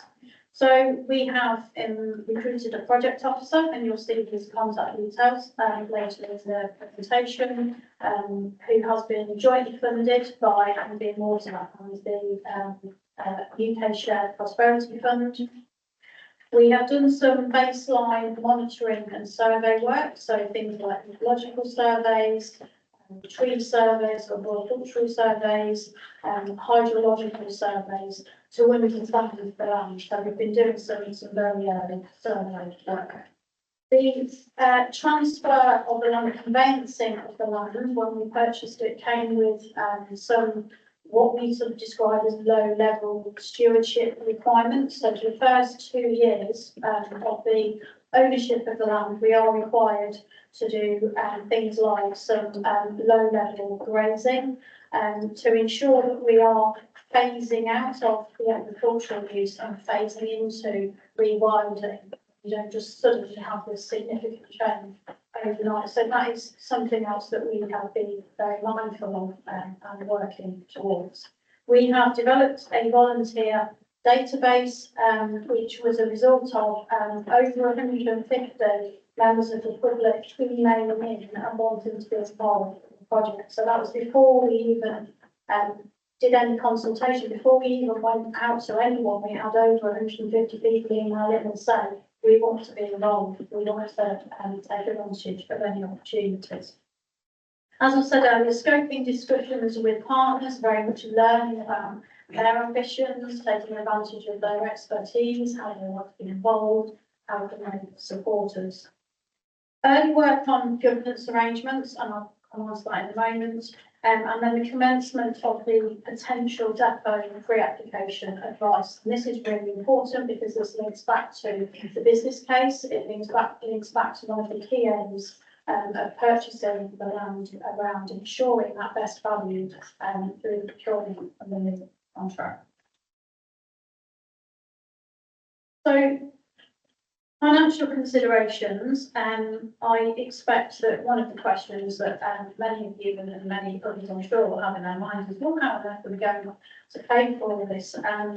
So just to give you a feel for some of the financial considerations, we have purchased the land using a capital budget that was already in place for the potential new depot. So that has been in place for a couple of years, and that was a provision was made for that prior to starting land search, as I said, which was approximately 2 years ago. We will see a modest income for the first 2 years of owning the site. So as I've said, as a result of that stewardship agreement, we will see a modest grazing income. It's very, very light grazing. It's possibly only on 1, maybe 2 lots for 2 years, but it does give a bit of a modest income, just to help with some of those preliminary maintenance costs, road fences, things like that. In terms of future costs, we're not expecting these to be significant. The reason for that being that we have started to discover through conversations with the partner organisations that there is actually a significant aspect of external funding potentially available for these sorts of projects, particularly around river restoration and tree planting, and there are significant funds available. So as I said, we've already had those organisations come forward saying we want to be involved, we want to consider funding for this project because we are so excited about it. We will be capitalising on that volunteer time, and we make no apology for that. 150 people that come forward and really want to be involved. And why wouldn't we? Why wouldn't we factor that into our business case around the sort of multiple benefits of that from a financial point of view, but also their health and well-being point of view and being able to achieve something for their community. And then, of course, any significant expenditure would be subject to a full business case, so that would be, that would need to be prepared and would need a cabinet decision, potentially a council decision as well. We've started to think about governance and what that might look like. And again, absolutely none of this is set in stone. This is all very thoughts from those partners talking to each other. So at the moment, this is what it looks like. It can change, but we first thought, the steering group. And then a number of subgroups underneath to pick up the key elements of the project. So we've been thinking around what are those key issues that any project, in particular this project, will need to think about, and where are those key decisions likely to fall. And that's led us to think about engagement. It's led us to think about communications, restoration and funding. And that's where we are at the moment with the potential subgroups. But as I said, none of this is set in stone at the moment. It's very early days. I'm just thinking about those likely key decisions. Again, in terms of work streams, really, as I said, these are thoughts. So we're very, very early days of starting to map out what the potential work streams could look like. And in a moment, I'll come on to very briefly sort of next steps and what the next year and 2 years might look like. But as you can see here, just some very early thoughts on those work streams around different parts of infrastructure. So blue infrastructure is water, is river infrastructure, green infrastructure, finance funding, as you can imagine, lots of considerations, and just starting to think about those. So, next steps. What we've started to do, again, I use that word a lot, what we've started to do is map out the work streams against the timetable.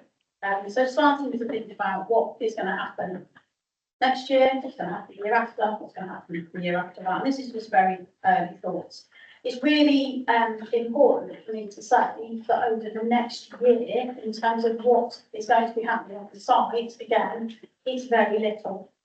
We are allowing sites to recover while we see out the next year of the final stewardship agreement. And by the end of next year, so 2026, we will understand a lot more about the land. We will understand what are those native species that are starting to recover on the site. Are we seeing particular species of animals returning? You know, what's happening as a result of it just being left alone? We will be developing throughout next year a master plan, and deliberately not rushing into that. But what that master plan will do is start to think about things like what and where, how do we want residents to access the land? Where will the access points be? Will we have paths? Will we have woodlands? How will we protect nature from that access?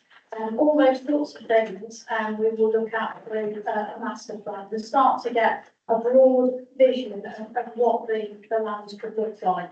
And we will absolutely be consulting on that. We will absolutely be involved in the community and all in that process.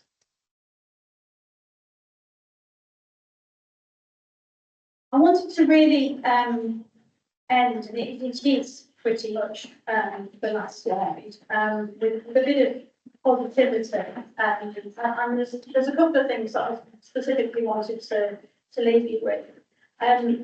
The first thing was the overwhelming enthusiasm from volunteers. There are more coming forward every day, and the real energy and excitement that this is sparked in the community. And I think that's absolutely certainly really blown me away, and just shown me how important nature is to residents, and that's come through really, really clearly.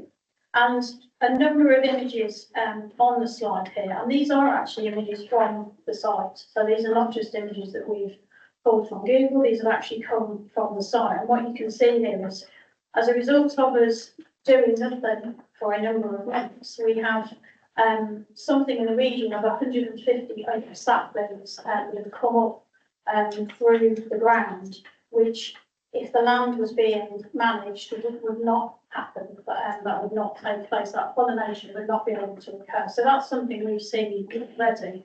We've seen thousands and thousands of butterflies on the land as a result of natural flowering grasses. And I'm going to come on site visits in a moment, but the grass is so high now that yeah, you definitely need some tall boots or wellies to walk through it. And it just goes to show, you know, what can happen if you really leave nature alone. As a result of that, butterflies, thousands and thousands of butterflies, nesting skylarks, we've seen them, we know they're nesting because we can see the territorial behaviour, and you've only got to walk around the land, you can see them flying up out of the grasses. It's quite incredible really to see what happens just in a period of 7 months. It's just amazing, really. Okay, finally, we would love to offer the opportunity for all councillors to have a guided tour of the land purchased for rewilding, and there certainly is something to see now. It's not they don't look like traditional farm fields anymore. It's a really good opportunity to go and have a look. And I think it's really important to have a look at different stages of the project. It'd be really good to have a look now, to have a look in another year, and see it taking shape. So we will be sending out an invitation to all councillors. If you are really enthusiastic, you can email the email address and register your interest now. We would like to try and get this in before the weather deteriorates too much. So we will be offering another opportunity in sort of March, April. But if anybody wants to go now, we would absolutely love to give you a guided tour around site, and that will be undertaken by our not by us, but of course by our expert, Les Schumer and the wildlife just Collins. And I'd love for you to hear their enthusiasm and just real knowledge around the project. It's absolutely fascinating, some of the information you get from them and some of the things you hear. Few key contacts there, just for you to take away if you would like to get in touch with any of us, and that's been a question about the project. There's some key contacts there for you. Thank you very much for listening, and happy to take any questions.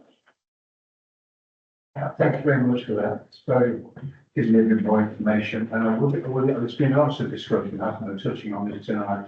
I think it'd be really good for councillors to go and have a look at the project first hand, and then we'll have lots of information. So thank you again, Kat. And can question, please, Councillor Peter Scott, I think first. Yeah. Two questions, could you hear? In fact, as the composition of the working groups that you've envisaged, will they be composed of the stakeholders, or are you talking about vendors? Thank you, Councillor Scott. Can you help there, please, Karen? Thank you. Yeah, on the groups, we would like to see a real broad representation, so absolutely stakeholders, members, potentially volunteer officers, and an expert and the expert organisations. So yes, a really broad range of all those organisations. So supplementary question. You're talking about natural flooding being added to the rivers to be changed in various ways. Hydrological reports are needed for that sort of thing, and they can be very expensive. And you just said earlier on you didn't expect the expenditures to be that much additional expenditure. I know there could be 60,000 to £100,000 very advanced hydrological surveys, because downstream of particular places flooding can occur, and if you start to alter the natural environment, as in Great Glen had problems, then you can adversely affect other places. It's enough to walk in front of that. Thank you very much. Do you want to respond there, Kat? Thank you. Yeah, so I think the first thing to say is that we're working very closely with all of the different organisations that represent water. That's the easiest way to explain it. So we talked earlier about the canals within the trust and in water, really understanding those expert points of view. In relation to the cost, because we had a budget already for a potential depot site, we'd already factored in that there would be some survey work undertaken for that. What we've actually been able to do is achieve some economies of scale by having some of that early survey work done at the same time. So that's cost us literally a fraction of what it would have cost if we'd gone out and did a standalone survey, because I completely agree, they are very expensive. Thank you. Councillor Brandon, I think. First thing to say is 100% of water. With some questions. On page 5, you talk about deliver natural percolate solutions and restore sections of the river well. Some years ago, there was work done in the river wellands to increase oxygenation and gravel stocks they had, but it's become extremely overgrown. And I've mentioned it to the leader as well. The river wellands vegetation is always becoming a barrier to the water flow. And in terms of hydrology, just a comment quickly, I'll ask other questions as well. And Airfield Farm, the development there, where I was a councillor before, Councillor Usher, some of the properties up there actually broke the natural drainage and it caused flooding in gardens. So you have to be really careful with hydrology. You have to be very assured of hydrology. Speaking of hydrology, on page 9, in the middle column, 2028 to 29, you mentioned natural wetlands. That is so important because if you want to go further, peatlands are even more rare. But certainly wetland, the wetland space needs to be of a certain size to be effective. And that's really the point I want to make before the last point is that in terms of your expertise coming into this, you need experts in land management. Because if you've got, this is comes to the second, if you look at those images of those nice little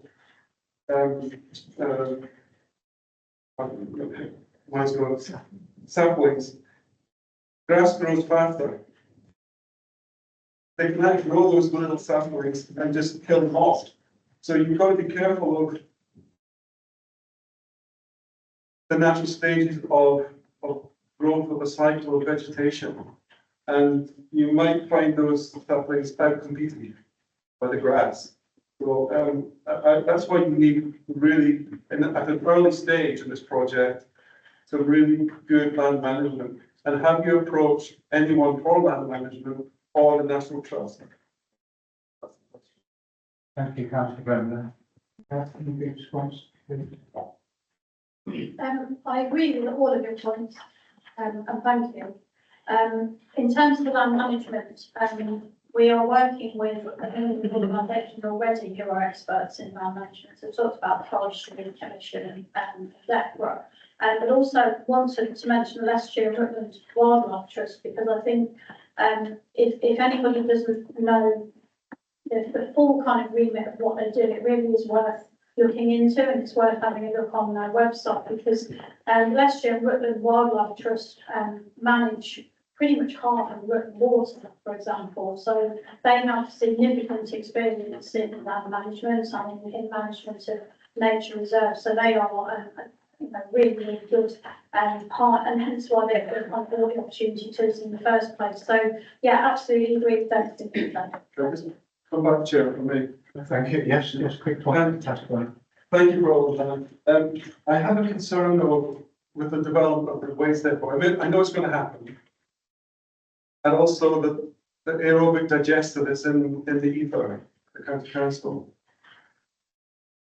That's got the potential to skew the interest of people in the site because they don't want to walk past the depot to a wild site. So I think it has to be quite carefully managed. I know some of that we don't know until a decision is made, but it does concern me that you're putting, although it's a large area, so you're probably going to be able to fit it in. But you need to plan that quite carefully in terms of access. Thank you very much for the comments. Councillor Mrs Page, I think, like to speak. Thank you, Chair. Now, I'm all in support of this and I'm acutely aware that this is going to be a hell of an undertaking, not only for now, but in the future. But it has also been extremely costly. And I know from other rewildering projects that there's a private one in Bitterswell. There is, there are 30 acres and it constantly has to be fed with financing.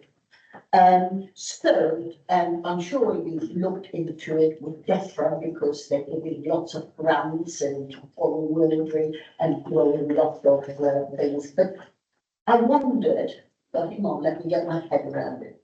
So the developer has got to provide biodiversity net gain credits with future developments. So if they can't provide it on site, they can purchase that off-site. And that is, seems to look like, I've read it once, a very common process. Now, I wonder whether you've been looking into it with probably planning policy that if we have all of these applications coming in and they've got no choice, they've got to, that we can use that area to sell off biodiversity credits to the developers in order to make this, or to get some income to make this sustainable. So I'm quite, quite keen to hear your views on that. And I have just got one little bit of a negative comment, and that is the chart of the 4 committees. Now, if we're having 4 committees, I think this project is big enough that there will be, in my humble opinion, too much confusion, too much paperwork, and I'm going back to my constant plea that who's going to service it? And if it goes back to democratic service again, what else are we going to put onto democratic services? Because it wouldn't be fair. And looking at it, I can't, to me, it doesn't make sense. Also, if that becomes a long time sustainable commitment, then that might also attach some cost because, the chairman and whatever. So I wonder whether that is flexible because to me, 4 committees, 4 chairmen, putting it all on democratic services, if we have to, makes no sense. But besides that, the rest, I think, is brilliant. Thank you, Councillor Mrs Page. I wonder if you could comment there, particularly on the planning obligations and the resource. Yes, of course, thank you, Chair. Yes, the biodiversity net gain credits is certainly something that we're thinking about, absolutely, and it does represent a significant opportunity to secure funding. There are a couple of things we need to understand as part of that exploration, as part of thinking that through, and that's around the site. So does the land itself lend itself to biodiversity net gain off-site contributions? So we need to understand more about the land. We also need to understand more around how the off-site securing of BMG credits and then the application of them to land is going to work, because there's still a lot of unknowns in that area and it's incredibly complicated, but we're absolutely looking at it. So thank you. Yeah, it's definitely something that's in our mind. Committee, the 4 committees, is that set in stone or can that be looked at again? Nothing is set in stone at this point. We certainly wouldn't be looking for democratic services to service the committees. We'd be looking for the project officer to do that. And the project officer time is of course also, he's only got so much capacity. So we will need to continue to review that to make sure that it doesn't become unmanageable, as you said. So thank you. Thank you. Yeah, so management of the 4 committees really. Councillor King. Yeah, thank you, Chairman. Thank you for your presentation. Although I'm not really sure I've learned an awful lot more than I already knew, unfortunately. Just talk about this rewilding part of steering group. Apart from the fact that I know council knows is chairing it, I don't actually know what the terms of reference are. I don't know who it's reporting to, the organisations are on it, who it's accountable to.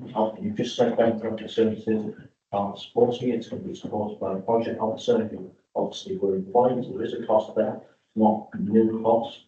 So that's 70,000 a year, at least if not more than that, plus the actual cost of administering this. And you said it's all wrapped up in the £10 million capital allocation for buying land to buy build a new depot, of course, which we haven't built a single point yet on that depot, and we haven't got planning consent to do it either. So coming back to these committees, there's too many in any case. What you just said there, I don't believe that will actually be viable to do that. It's too many. I mean, if you're going to have subgroup groups, I'm going to say at the most, or it's way too many. And again, who's on these groups? Is it just councillors, or is it loads of volunteers that you just talked about? Or is it the partner organisations? Again, you didn't mention that, and it's not in the limited amount of written information that you put here. And as I said in the email to you earlier, this should come to scrutiny and there should be a proper briefing to councillors instead of this presentation of this meeting. So let's just talk about the land purchase. Well, we've actually, as I understand, stand to be corrected on this, but I understand we've spent £3.3 million buying not just Tinhouse Farm, but also Welland Lane. And actually we paid around £1 million more, as I understand, than actually the professional valuation was for this land, above the independent valuation. So, that's just a starter. So I think there's a whole lot of questions here we don't have answers to. And actually, one of them is, you just mentioned it a few times, about the longevity of this project. Well, I'm not quite clear what longevity anyone foresees for this project. But then we need to talk about liabilities. Who's liable for this land or this project? If it all goes wrong and it goes bust or whatever the plan is, who's taking it on the spike? Who's on the spike for the costs? Is that the taxpayers of the Harbour District? Is that just the taxpayers of Market Harbour? Because we're going to classify it as a special expense because it's just around Market Harbour.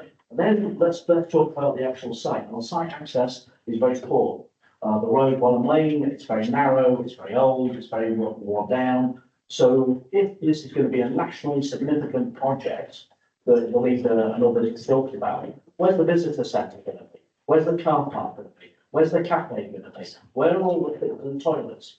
There's a whole heap of questions here you currently haven't got answers to. And that is going to require a lot of money to be invested. And maybe it's a good thing to be invested, but at the moment, we have got no line of sight about what is involved here, apart from tens of millions of pounds potentially to, once this thing's up and running and everyone thinks how brilliant it is, great. But who's actually forking out for the costs? And then we've got the ongoing maintenance costs, because things will break, things will need replacing, things will need repairing. Or is Leicestershire Wildlife Trust or one of these other partner organisations mentioned, are they stumping up the cash? Are they a proper partnership with a limited company that's going to run this? And again, more questions than answers. But these are the sorts of questions that should have been answered and should have been asked before we went and borrowed £3.3 million of taxpayers' money buying the land in the first place. We should have actually understood what we're getting ourselves into, rather than going out there, getting all the volunteers excited about it. And no doubt they are, and some of the members here will be as well. But we should have understood what we're getting ourselves into before we actually go ahead and start doing all these things. Thank you, Chair. Sorry, I'm not going to go at you personally. It's the only opportunity. Thank you, Kathleen. I mean, we are at the very beginning of the project, but I think there's a number of questions there. We've still got I didn't thank you first. I can't possibly answer all of those questions, other than to say it is a difficult one, isn't it? Because there is a need for us to talk to you as elected members as quickly, as early as we can. We heard that this evening around, we should have had an early briefing, we want to be involved. But we're very conscious that when we come and talk to you, we don't have all of the answers. I'm not going to comment on the point about the land purchase. I don't think it would be appropriate for me to. The land has been purchased, there was a business case, it went through a cabinet decision, so I don't think it would be appropriate for me to go back on that. But I think certainly just to pick up a couple of the points you've made, yeah, completely take on board that the points have been made around the number of committees, and we'll certainly look at that and who will be on them. As we mentioned earlier, we are looking for a range of different organisations to be represented. In terms of reference, I'll be completely honest, we don't have any table records. As I said earlier, this is very, very early days. So these are our initial thoughts that we thought to you, so that you can see our thought process, and you can see how it's starting to develop. But we don't have all the answers at the moment. I do remain confident that, one of the things I would say, I do remain confident that costs are not going to be significant. Appreciate there are different views on that, but I do remain confident on that. And I just finish by saying we absolutely want to offer those opportunities for all members to be involved. We will take away the suggestion around putting this on a scrutiny work plan. I'm more than happy to write regular briefing notes, update reports, whatever is needed. And we want to develop those mechanisms to hear your voice. So thank you for your comments. I'm sorry I haven't been able to answer all of the questions. I absolutely will certainly take all of that away. Thank you. Thank you, Kat. I've got Councillor Brenda, but he's disappeared. So Councillor Graves. Thank you. I'll jump the queue in that case. I did have my hand up for several minutes, but I appreciate Chairman Munoz again. It's completely fine. I think just a few quick comments. Number one, I keep hearing the phrase project of national significance. I think we need to expand on that. We need to provide more detail. I don't think for very much longer you could just keep using that phrase without a lot of detail behind it. Secondly, I think you have to work quite hard on the district level, district-wide nature of this. And I'm going to link this with the normal linkage that I used to often make at Cabinet, which is special expenses. And I'll explain why, and this council could actually be about to put itself into a trap.